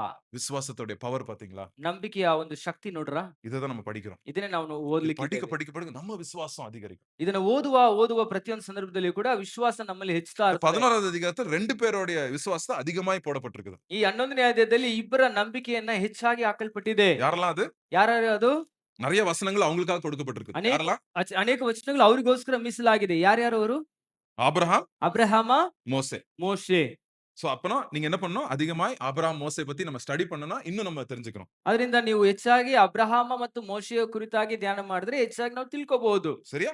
ஆண்டவர் நம்மளுக்கு இது போல விசுவாச வீரர்களை நம்ம சபைகளிலே எழுப்புவாராக. ಆದ್ರಿಂದ ಈ ರೀತಿಯಾದಂತ ನಂಬಿಕೆಯ ವೀರರನ್ನ ಸಭೆಯಲ್ಲಿ ದೇವರು ಎಬ್ಬಿಸ್ಲಿ. ஓகே. 12வது அதிகாரம். 12ನೇ ಅಧ್ಯಾಯಕ್ಕೆ ಬರೋಣ. இப்ப இந்த விசுவாச வீரர்கள்லாம் பார்த்துட்டீங்க. ಈಗ ಈ ನಂಬಿಕಾ ವೀರರುಗಳನ್ನೆಲ್ಲ ನೀವು ನೋಡ್ಬಿಟ್ರಿ. நான் இன்னைக்கு என்ன பண்ணணும்? ನಾನೀಗ ಏನ್ ಮಾಡ್ಬೇಕು? 12வது அதிகாரம் ಮೊದಲ 2 வசனம். எல்லாருக்கும் தெரிஞ்ச வசனம். 12ನೇ ಅಧ್ಯಾಯದ ಪ್ರಾರಂಭ 2 ವಚನ ನಮ್ಗೆಲ್ಲ ಗೊತ್ತಿರುವಂತ ಒಂದು ವಚನ. ஆகையால் மேகம் போன்ற இத்தனை திரளான சாட்சிகள் நம்மை சூழ்ந்து கொண்டிருக்க பாரமான யாவற்றையும் நம்மை சுற்றி நெருங்கி நிற்கிற பாவத்தையும் தள்ளிவிட்டு விசுவாசத்தை துவக்குகிறவரும் முடிக்கிறவருமாய் இருக்கிற இயேசுவை நோக்கி நமக்கு நியமித்திருக்கிற ஓட்டத்தில் பொறுமையோடே ஓட கடவோம். ம். அவர் தமக்கு முன் போதும், போதும். பாருங்க, பாரமா நம்மளுக்கு 2 பாரம் இருக்குதாங்க. ನೋಡ್ರಿ ನಮ್ಗೆ 2 ರೀತಿಯಾದಂತ ಭಾರ ಇದೆ ಅಂತೆ. ஒண்ணு பாவ பாரம், ಒಂದು ಪಾಪದ ಭಾರ, இன்னொன்னு எது? ಇನ್ನೊಂದು ಯಾವುದು? பாவம். பாரமான யாவற்றையும் சுற்றி நெருங்கி நிற்கிற பாவத்தையும். ஆ. சோ 2 பாரம் நம்மளுக்கு. the lay aside the hindrance and the sin. ஒரு தடைகள், பாவங்கள் 2ம் நம்மள அப்படியே தூக்கிட்டு இருக்குதுங்க. நம்ம 2 முது மேல ರೀತಿಯಾದಂತ உட்கார்ந்திருக்கோம். ಭಾರ. ಒಂದು ಪಾಪದ ಭಾರ, ಇನ್ನೊಂದು ಬಂದ್ಬಿಟ್ಟು ಆ hindrance, every hindrance ಬೇರೆ ತರ ತಡೆ, தடைಗಳು. ಬೇರೆ ರೀತಿಯಾಗಿರುವಂತ ತಡೆಗಳು. இது 2யும் வந்து நீங்க என்ன பண்ணுங்க? ஆண்டவர்ட்ட அத கழட்டி விட்டுட்டு, அத தூக்கி போட்டு, ஏசப்பாவ பார்த்துட்டு ஓடுங்க. ಈ ಎರಡನ್ನೇ ನೀವೇನ್ ಮಾಡ್ತೀರಾ ಅಂದ್ರೆ ಅದನ್ನ ನೀವು ಕಳಚಿ ಬಿಟ್ಬಿಟ್ಟು ಯೇಸು ಕ್ರಿಸ್ತನ ನೋಡಿ ಓಡಿ. உங்களுக்கு முன்னாடி பெரிய சாட்சிகள் இருக்காங்க. யாரு? ನಿಮ್ அபிரகாமு, மோசே அவங்கலாம் உங்க முன்னாடி ஓடி இருக்காங்க. நீங்க ஓடுங்க அவங்க மாதிரி. ನಿಮ್ಮ ಮುಂದೆ ದೊಡ್ಡ ಸಾಕ್ಷಿಗಳಿದ್ದಾರೆ. ಅಬ್ರಹಾಮ, ಮೋಶೆ ಅಂತ. ಅವರನ್ನ ನೋಡ್ಕೊಂಡು ನೀವು ಮುಂದೆ ಓಡ್ರಿ. ஒரு நாள் நம்ம பரலோகத்த போய் பார்ப்போம். ಒಂದಿನ ನಾವು ಪರಲೋಕಕ್ಕೆ ಹೋಗಿ ನೋಡ್ತೇವೆ. மோசே அங்கிள், மோசே அங்கிள், ಮೋಶೆ ಅಂಕಲ್ நீங்க விசுவாசத்தோட ஓடுனீங்க. ನೀವು ನಂಬಿಕೆಯಿಂದ ಓಡಿದ್ರಿ. உங்க லைஃப் படிச்சேன் நானு. ನಿಮ್ಮ ಜೀವಿತನ ನಾನು ಓದಿದೆ. உங்க விசுவாசம் எனக்கு விசுவாசத்தை கொடுத்துச்சு. ನಿಮ್ಮ ಒಂದು ನಂಬಿಕೆಯು ನನಗೆ ಒಂದು ನಂಬಿಕೆಯನ್ನ ಹುಟ್ಟಿಸ್ತು. ரொம்ப தேங்க்ஸ் அங்கிள். ತುಂಬಾ ಥ್ಯಾಂಕ್ಸ್ ಅಂಕಲ್. எல்லாத்தையும் விட்டுட்டு நீங்க ராஜ்குமாரனா இருந்தது விட்டுட்டு நீங்க ஒரு மேய்ப்பனா வந்தீங்க. ரொம்ப தேங்க்ஸ் அங்கிள். ಎಲ್ಲವನ್ನ ಬಿಟ್ಬಿಟ್ಟು ರಾಜ್ಕುಮಾರ ತನ್ನ ಸ್ಥಾನವನ್ನ ಬಿಟ್ಬಿಟ್ಟು ಒಬ್ಬ ಕುರುಬನಾಗಿ ಹೋದ್ರಿ. ತುಂಬಾ ಥ್ಯಾಂಕ್ಸ್ ಅಂಕಲ್. புரியுதுல்ல நம்மளுக்கு? ಅರ್ಥ ಆಗುತ್ತಲ್ಲ ನಮ್ಗೆ? இதான் விசுவாசத்தின் சாட்சிகள். இவங்க தான் விசுவாசத்தின் சாட்சிகள். ಇವರೇ ನಂಬಿಕೆಯ ಸಾಕ್ಷಿಗಳಾಗಿದ್ದಾರೆ. நம்ம முன்னாடி ஓடி முடிச்சிட்டாங்க அவங்க. ரேஸ ஓடி முடிச்சிட்டாங்க. ஏசப்பா கிட்ட போயிட்டாங்க அவங்க. ನಾವು ಒಂದು ಓಟದ ಸ್ಪರ್ಧೆಯನ್ನ ಓಡಿ ಮುಗಿಸ್ಬಿಟ್ರು. ಯೇಸಪ್ಪನೊಂದಿಗೆ ಓಡಿ ಮುಗಿಸ್ಬಿಟ್ಟಿದ್ದಾರೆ. இப்ப நம்ம ஏசப்பாவ பார்த்துட்டு நம்ம ஓடுறோம் நம்ம ரேஸ. ಈಗ ನಾವು ಯೇಸಪ್ಪನ ದೃಷ್ಟಿ ಇಟ್ಕೊಂಡು ಓಡ್ತಾ ಇದ್ದೇವೆ ನಾವು. அங்க சைடுல ஒருத்தன் சொல்லுவான், "ஏய் என்னடா நீ இப்படி இப்படின்னு ஏதோ நம்மள கேலி பண்ணுவான்." கண்டுக்கவே கண்டுக்காதீங்க. ஏசப்பா பார்த்து ஓடிட்டே இருங்க. ಆದ್ರೆ ಸೈಡ್ ಅಲ್ಲಿ ನಿಂತ್ಕೊಂಡು ಒಬ್ಬನು ನಮ್ಮನ್ನ ಗೇಲಿ ಮಾಡ್ಬೋದು, ಏನು ನೀನು ಅಂತ ನಮ್ಮನ್ನ ಅದನ್ನೆಲ್ಲ ಲಕ್ಷ್ಯ ಮಾಡದೆ ನಾವು ಯೇಸು ಕ್ರಿಸ್ತನನ್ನ ದೃಷ್ಟಿ ಇಟ್ಟು ಓಡಬೇಕು. சடனா ஒரு பாவம் வந்து முது மேல உட்கார்ந்துக்கும். ತಕ್ಷಣ ಒಂದು ಪಾಪ ಬಂದು ನಮ್ಮ ಬೆನ್ನತ್ಕೊಂಡು ಕೂತ್ಕೊಂಡ್ ಬಿಡುತ್ತೆ. வசனம் சொல்லுது, உதறி தள்ளிட்டு ஓடு அப்படின்னு சொல்றாரு. ನೀನ್ ಏನ್ ಮಾಡ್ಬಿಡು ಅದನ್ನೆಲ್ಲ ಕೆಳಗಡೆ ತಳ್ಳಿಬಿಟ್ಟು ಓಡು. பெர்க்மான்ஸ் ஒரு பாட்டு சொல்லுது, "பிரியமானவனே உன் ஆத்மா வாழ்வது போல் நீ எல்லாவற்றிலும் வாழ்ந்து சுகமாய் இரு மகனே." அதுல வந்து ஓட்டப்பந்தயம் நீ ஓடுகிறாய், ஒழுங்கின்படி ಓಡು. ஓடு மகனே, நெருங்கி வரும் பாவங்களை என்ன தள்ளிவிட்ட? உதறி தள்ளிவிட்டு ಓಡು. ஓடு மகனே. அதாங்க கிறிஸ்தவ வாழ்க்கை. ನೋಡಿ ಈ ರೀತಿಯಾಗಿ ಬರುವಂತ ಪಾಪಗಳನ್ನೆಲ್ಲ ನಾವು ಬಿಟ್ಬಿಟ್ಟು ಹೋಗ್ಬೇಕು. ಅದೇ ನಿಜವಾದ ಕ್ರೈಸ್ತ ಜೀವಿತ. இதுதான் ஃபர்ஸ்ட் காரியம். 12வது அதிகாரத்துல இன்னொரு ஒரு சத்தியம் இருக்கு. ಇದೇ ಒಂದು ಮೊದಲನೇ ವಿಷಯ. ಈ 12ನೇ ಅಧ್ಯಾಯದಲ್ಲಿ ಮತ್ತೊಂದು ಸತ್ಯಾಂಶ ಕೂಡ ಉಂಟು. ஆண்டவர் சில நேரம் நம்மள வந்து கரெக்ட் பண்ணுவார். நம்மள தண்டிப்பார். ದೇವರು ಬಂದ್ಬಿಟ್ಟು ಕೆಲವೊಂದು ಆವರ್ತಿ ನಮ್ಮನ್ನ ಆ, ಆ, ಆ, ಒಂದು ಕ್ರಮಕ್ಕೆ ಶಿಕ್ಷಿಸ್ತಾನೆ. 9வது வசனம் பாருங்க. 9ನೇ ವಚನ ಓದ್ರಿ. அன்றியும் நம்முடைய சரீரத்தின் தகப்பன்மார்கள் நம்மை சிட்சிக்கும்போது அவர்களுக்கு நாம் அஞ்சி நடந்திருக்க நாம் பிழைக்கத்தக்கதாக ஆவிகளின் பிதாவுக்கு வெகு அதிகமாய் அடங்கி நடக்க வேண்டுமல்லவா? சோ, இப்ப நான் வந்து என் பிள்ளைங்கள தான் நான் கரெக்ட் பண்ண முடியும். ನೋಡಿ ಈಗ ನಾನು ಬಂದ್ಬಿಟ್ಟು ನನ್ನ ಮಕ್ಕಳನ್ನ ಮಾತ್ರ ನಾನು ಸರಿಪಡಿಸಕ್ ಆಗುತ್ತೆ. இப்ப ஜேசன தான் நான் என்ன பண்ண முடியும்? "ஏய் தம்பி இப்படி பண்ணக்கூடாது, இப்படி பண்ணாதன்னு" நான் வந்து திட்ட முடியும். அவன வந்து கரெக்ட் பண்ண முடியும் நான். ಅಣ್ಣ ಬಂದ್ಬಿಟ್ಟು ಜೇಸನ್ ಅವ್ರನ್ನ ಮಾತ್ರ ಸರಿಪಡಿಸಕ್ ಆಗತ್ತೆ. ತಮ್ಮ ನೀನ್ ಹಿಂಗ್ ಮಾಡ್ಬೇಡ, ಹಂಗ್ ಮಾಡ್ಬೇಡ ಅಂತ ಹೇಳಕ್ ಆಗತ್ತೆ. இப்போ மகேஸ்வரி சிஸ்டரோட பையன் வருவான். ஜாக்சன் வருவான். அவன போய் நான் அடிக்க முடியுமா? அவன திட்ட முடியுமா நானு? ಈಗ ಮಹೇಶ್ವರಿ ಸಿಸ್ಟರ್ ಅವ್ರ ಮಗ ಜಾಕ್ಸನ್ ಬರ್ತಾನೆ. ಅವ್ನು ಹೋಗ್ಬಿಟ್ಟು ನಾನು ತಿರ್ಸಕ್ ಆಗತ್ತಾ? ಬಿಡಕ್ ಆಗತ್ತಾ? முடியுமா? ಸಾಧ್ಯ ಆಗತ್ತಾ? இல்ல. இல்ல? ಇಲ್ಲ ಇಲ್ಲ ಅಲ್ಲ. நான் ஒரு அப்பா. எனக்கு உரிமை இருக்கு. என் பையன கரெக்ட் பண்றதுக்கு எனக்கு உரிமை இருக்கு. ಯಾಕಂದ್ರೆ ಅಣ್ಣ ಅವ್ರ ತಂದೆ ಆಗಿರೋದ್ರಿಂದ ಅವ್ರ ಮಗನನ್ನ ಸರಿಪಡಿಸೋದಕ್ಕೆ ಅಥವಾ ಶಿಕ್ಷೆ ಕೊಡೋದಕ್ಕೆ ಅವ್ರಿಗೆ ಅಧಿಕಾರ ಇದೆ. ஜாக்சன கரெக்ட் பண்றதுக்கு அவங்க அப்பா கரெக்ட் பண்ணுவாங்க. ಜಾಕ್ಸನ್ ಅನ್ನ ಸರಿಪಡಿಸೋದಕ್ಕೆ ಅವ್ರ ತಂದೆಗೆ ಅಧಿಕಾರ ಇದೆ. சோ அதே போல ஆண்டவர் நம்மள சில காரியங்கள் போகும்போது நம்மள கரெக்ட் பண்ணுவார் நம்மள. ಅದೇ ರೀತಿ ದೇವರು ನಾವು ಹೋಗುವಾಗ ಕೆಲವೊಂದು ಕಾರ್ಯಗಳನ್ನ ಸರಿಪಡಿಸ್ತಾನೆ. சில டைம் ரொம்ப சோர்வாயிடுவோம். ಕೆಲವೊಂದು ಸಾರಿ ನಾವು ಕೆಲವೊಂದು ಬೇಸರವಾಗ್ಬಿಡ್ತೀವಿ. ஏன்டா இது நடக்க மாட்டேங்குது? ಯಾಕಪ್ಪ ನನಗೆ என் ಇದಾಗ್ತಾ ಇಲ್ಲ? லைஃப்ல தோல்வி மேல தோல்வி இந்த காரியத்துல. ಯಾಕೆ ನನ್ನ ಜೀವಿತದಲ್ಲಿ ಸೋಲು ಮೇಲೆ ಸೋಲು ಬರ್ತಾ ಇದೆ? இல்ல ஆக்சுவலா ஆண்டவர் உங்கள கரெக்ட் பண்ணிட்டு இருக்கிறாரு. ಇಲ್ಲ, ಸರಿಯಾಗಿ ಹೇಳ್ಬೇಕಂತ ಹೇಳಿದ್ರೆ ದೇವರು ನಿಮ್ಮನ್ನ ಸರಿಪಡಿಸ್ತಾ ಇದ್ದಾನೆ. 10வது வசனம் படிங்க. 12வது அதிகாரம் 10வது வசனம். 12ನೇ ಅಧ್ಯಾಯ 10ನೇ ವಚನ ಓದ್ರಿ.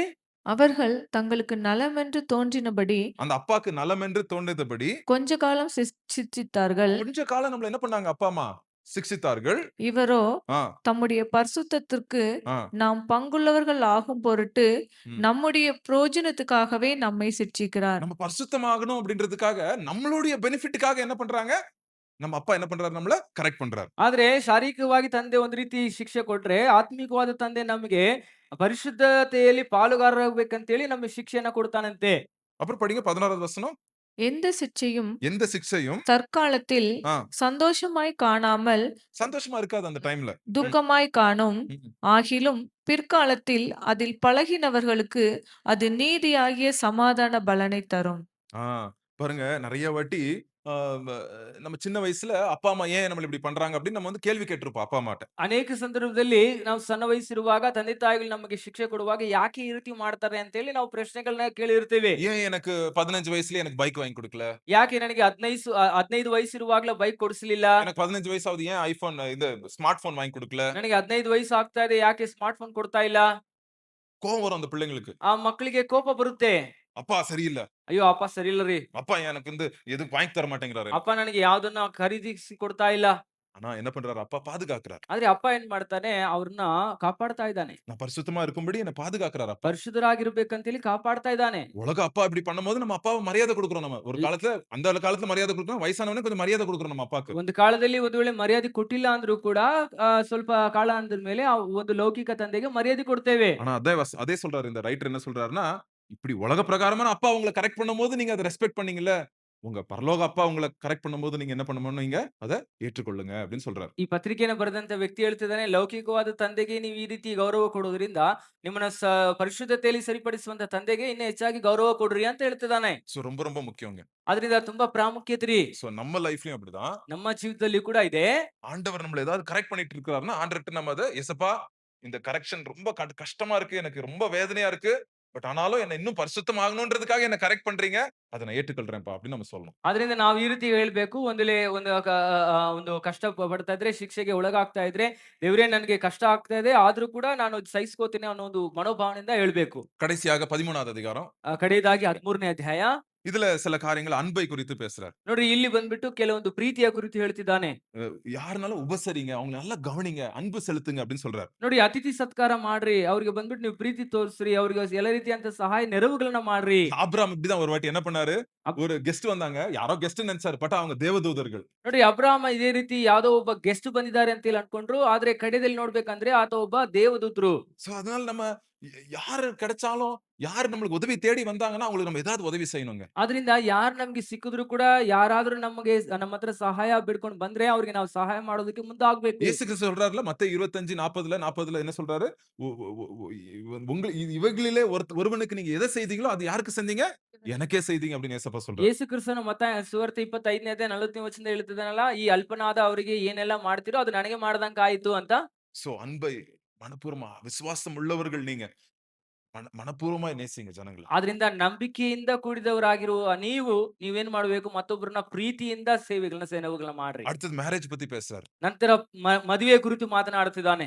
4வது வசனம் படிங்க. 4ನೇ ವಚನ ಓದ್ರಿ. 13:4. 13ನೇ ಅಧ್ಯಾಯ 4ನೇ ವಚನ. விவாகம் யாவருக்குள்ளும் கனமுள்ளதாயும் ம். விவாக மஞ்சம் அசுசிப்படாததாயும் இருப்பதாக வேசிக்கல்லரையும் விபச்சாரக்காரரையும் தேவன் நியாயம் தீர்ப்பார். சோ மேரேஜ்க்கு வந்து ரொம்ப இம்பார்ட்டன்ஸ் கொடுங்க அப்படின்னு சொல்றாங்க. ದಾಂಪತ್ಯ ಜೀವಿತಕ್ಕೆ, ಮದುವೆಯ ಜೀವಿತಕ್ಕೆ ತುಂಬಾ ಮಾನ್ಯತೆ ಕೊಡ್ರಿ ಅಂತ ಹೇಳ್ತಿದ್ದಾನೆ. சோ ஒருத்தர் மேரேஜ் ஆகாம இருப்பாங்க. அவங்களுக்கு பரவாயில்லையா அப்படின்னு நீங்க கேட்கலாம். ನೋಡ್ರಿ, ಹಂಗಾದ್ರೆ ಮದುವೆ ಆಗದೆ ಇರುವಂತ ಒಬ್ರು ಇರ್ತಾರೆ, ಅವ್ರು ಪರವಾಗಿಲ್ವಾ ಅಂತ ಕೇಳ್ಬೋದು. இல்ல அவங்க நாளைக்கு மேரேஜ் ஆக போறாங்க. ಇಲ್ಲ, ಅವರು ನಾಳೆ ಮದುವೆ ಆಗ್ಲಿಕ್ಕಿದ್ದಾರೆ. சோ அதனால நம்ம அவங்களையும் ரெஸ்பெக்ட் பண்ணணும். ಅದರಿಂದ ನಾವು ಅವ್ರನ್ನು ಕೂಡ ಮರ್ಯಾದೆ ಕೊಡ್ಬೇಕು. சோ மேரேஜ் பெட்ட வந்து நீங்க ஜாக்கிரதையா வச்சுங்க. மேரேஜ் பெட்ட வந்து அசுத்தப்படுத்திராதீங்கன்னு வசனம் சொல்லுது. ದೇವ್ರ ವಾಕ್ಯ ಹೇಳುತ್ತಿದೆ, ಈ ಒಂದು ಗಂಡ ಹೆಂಡರ ಸಂಬಂಧದ ಒಂದು ಮಂಚವನ್ನ ನೀವೇನ್ ಮಾಡ್ರಿ ಅಂತ ಹೇಳಿದ್ರೆ ಪರಿಶುದ್ಧವಾಗಿ ಇಟ್ಕೊಳ್ರಿ ಅಂತ. சோ அது என்ன சொல்ல வருதுன்னு உங்களுக்கு அர்த்தம் தெரியும். நான் சொல்ல மாட்டேன். ನೀವು ಅದು ಏನ್ ಹೇಳ್ತಾ ಇದೆ ಅಂತ ನಿಮ್ಗೆ ಅರ್ಥ ಗೊತ್ತುಂಟು. ಆದ್ರೆ ಅದ್ರ ಬಗ್ಗೆ ನಾನು ಹೇಳಲ್ಲ. அடுத்ததாக இருக்கிற பணத்துல திருப்தியா இருங்கன்னு சொல்லுது. 5வது வசனம். 5ನೇ ವಚನದಲ್ಲಿ ನಿಮಗೆ ಇರುವುದರಲ್ಲಿ ನೀವು ತೃಪ್ತರಾಗಿರ್ರಿ ಅಂತ ಹೇಳ್ತಾ ಇದೆ.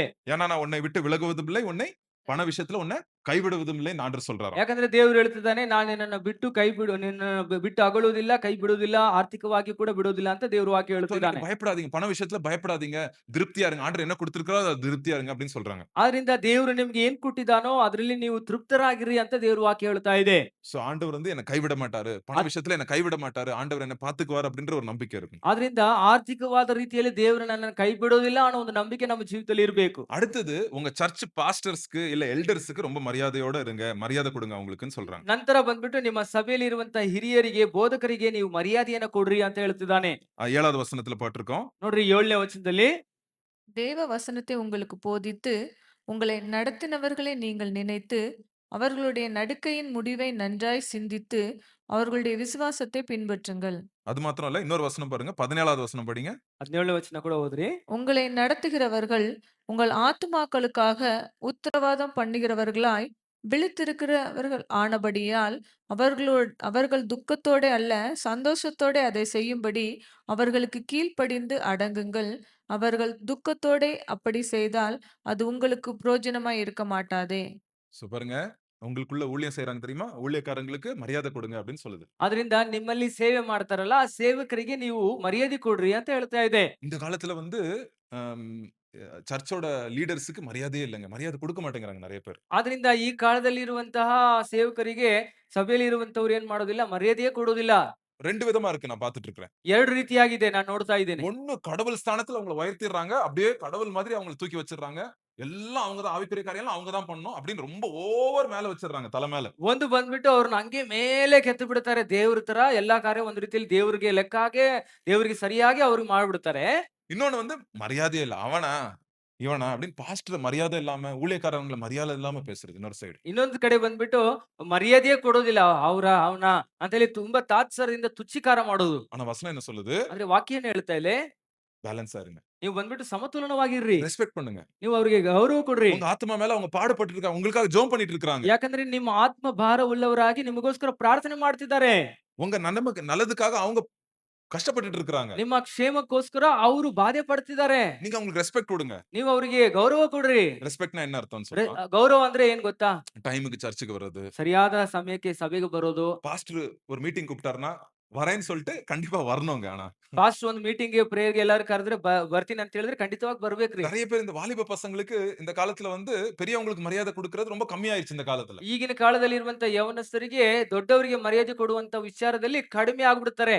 இல்ல நீங்க அவங்கள கடவுள் மாதிரி நீங்க பார்க்க வேண்டாம். ಇಲ್ಲ, ನೀವು ಅವ್ರನ್ನ ದೇವ್ರ ರೀತಿಯಲ್ಲಿ ಹೋಲಿಸಿ ನೋಡ್ಬೇಡ್ರಿ. நீங்க சொல்ற வார்த்தையை காப்பாத்தினாலே போதும். ನೀವು ಹೇಳಿದ ಮಾತನ್ನ ಕಾಪಾಡಿದ್ರೆ ಸಾಕ್ರಿ. ஐயா நான் அந்த மீட்டிங்க்கு வருவேன், இந்த டைம்க்கு வருவேன் அப்படின்னா கண்டிப்பா நீங்க வரணும். ಪಾಸ್ಟರ್ ನಾನು ಆ ಮೀಟಿಂಗ್ ಬರ್ತೀನಿ, ಆ ಸಮಯಕ್ಕೆ ಬರ್ತೀನಿ ಅಂದ್ರೆ ಖಂಡಿತವಾಗಿ ಬರ್ರಿ. ஐயா இந்த பொறுப்பை நான் சர்ச்சில் எடுத்து பண்றேன்னா கண்டிப்பா நீங்க செய்யணும். ಪಾಸ್ಟರ್ ನಾನು ಈ ಸಭೆಯಲ್ಲಿ ಈ ಜವಾಬ್ದಾರಿ ಎತ್ಕೊಂಡು ನಡೆಸ್ತೀನಿ ಅಂತ ಹೇಳಿದ್ರೆ ಖಂಡಿತ ಮಾಡ್ರಿ.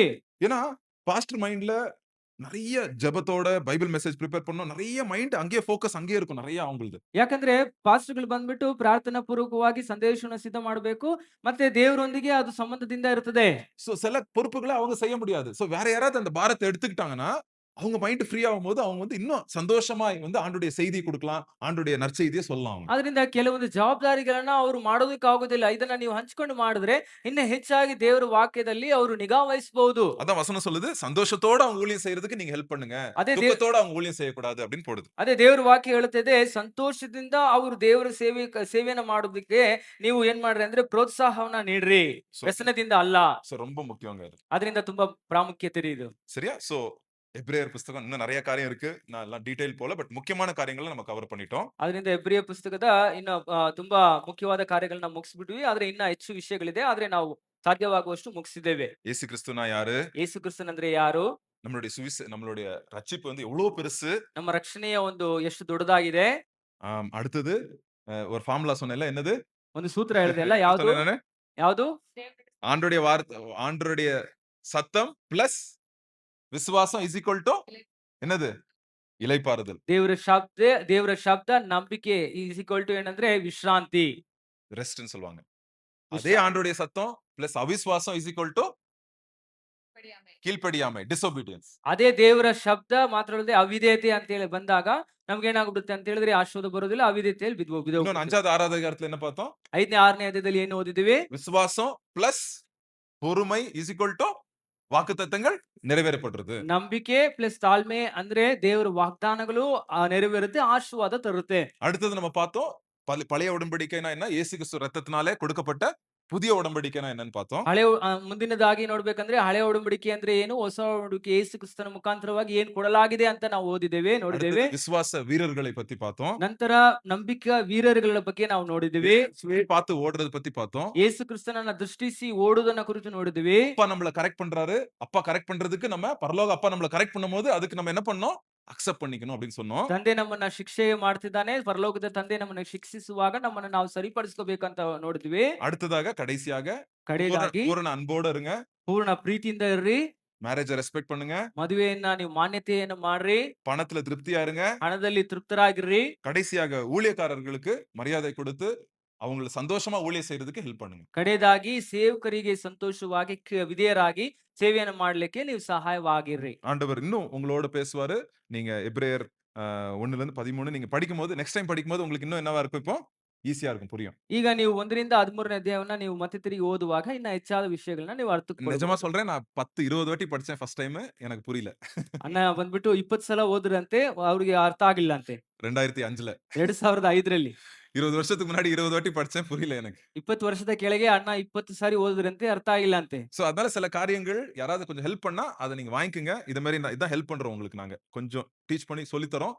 அதுக்கப்புறம் இதுக்கு மேல ஆவியானவர் உங்களுக்கு இன்னும் நிறைய பேசுவார் உங்களோட. ಆದ್ರಿಂದ ಯಾರಾದ್ರೂ ನಿಮ್ಗೆ ಈ ರೀತಿ ಸಹಾಯ ಮಾಡಿದ್ರೆ, ಈ ರೀತಿ ನಿಮ್ಗೆ ನಾವು ಸಹಾಯ ಮಾಡ್ತಾ ಇದೀವಲ್ಲ ಓದೋದಕ್ಕೆ, ಆ ರೀತಿ ದೇವ್ರು ಬಂದ್ಬಿಟ್ಟು ನಿಮ್ಗೆ ಮುಂದೆ ಸಹಾಯ ಮಾಡ್ಲಿಕ್ಕೆ அந்த ಸಿದ್ಧನಾಗಿದ್ದಾನೆ. காலத்துல யூடியூப், இன்டர்நெட், போனு, ஸ்மார்ட் போன்லாம் இல்ல.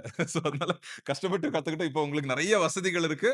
ரொம்ப யூஸ் பண்ணிக்கங்க நீங்க. ಆದ್ರಿಂದ ಆ ಕಾಲದಲ್ಲಿ ಈ ರೀತಿ ಇರುವ ಹಾಗೆ ಯಾವುದೇ ರೀತಿಯಂತ ಸೌಕರ್ಯಗಳಿಲ್ಲ. ಯೂಟ್ಯೂಬ್ ಆಗ್ಲಿ ಅಥವಾ ಬೇರೆ ಇಂಟರ್ನೆಟ್ ಆಗ್ಲಿ ಇಲ್ಲ. ಆದ್ರೆ ನಿಮ್ಗೆ ಬಹಳ ಸೌಕರ್ಯಗಳಿದೆ. ஐயோ, ஒரு வசனத்தை, முக்கியமான வசனத்தை விட்டுட்டேனே. சொல்லிட்டு நம்ம ஜெபம் பண்ண போறோம். 13வது அதிகாரம் 8வது வசனம் எனக்கு பிடிச்ச வசனங்க. 13ನೇ ಅಧ್ಯಾಯ 8ನೇ ವಚನ ತುಂಬಾ ಇಷ್ಟವಾದ ವಚನ. எங்க சொந்த ஊர்ல 200 வருஷத்துக்கு முன்னாடி ஒரு ஊழியக்காரர் இருந்தார். ಆ ಅಣ್ಣನವರ ಸ್ವಂತ ಊರಿನಲ್ಲಿ 200 ವರ್ಷದ ಕೆಳಗೆ ಒಬ್ಬ ಸೇವಕರಿದ್ರಂತೆ. அந்த ஊழியக்காரர் வந்து நல்ல ஊழியம் செஞ்சுட்டு சர்ச் எல்லாம் நல்லா கேட்டுட்டு ஊழியம் செஞ்சுட்டு படுக்க சாக போறாரு. அந்த படுக்கையில இருக்கிறார். ಆ ಸೇವಕರು ಬಂದ್ಬಿಟ್ಟು ಚೆನ್ನಾಗಿ ಸೇವೆ ಮಾಡ್ಬಿಟ್ಟು ಮರಣ ತರುವಾಯದಲ್ಲಿ ಇದಾರಂತೆ.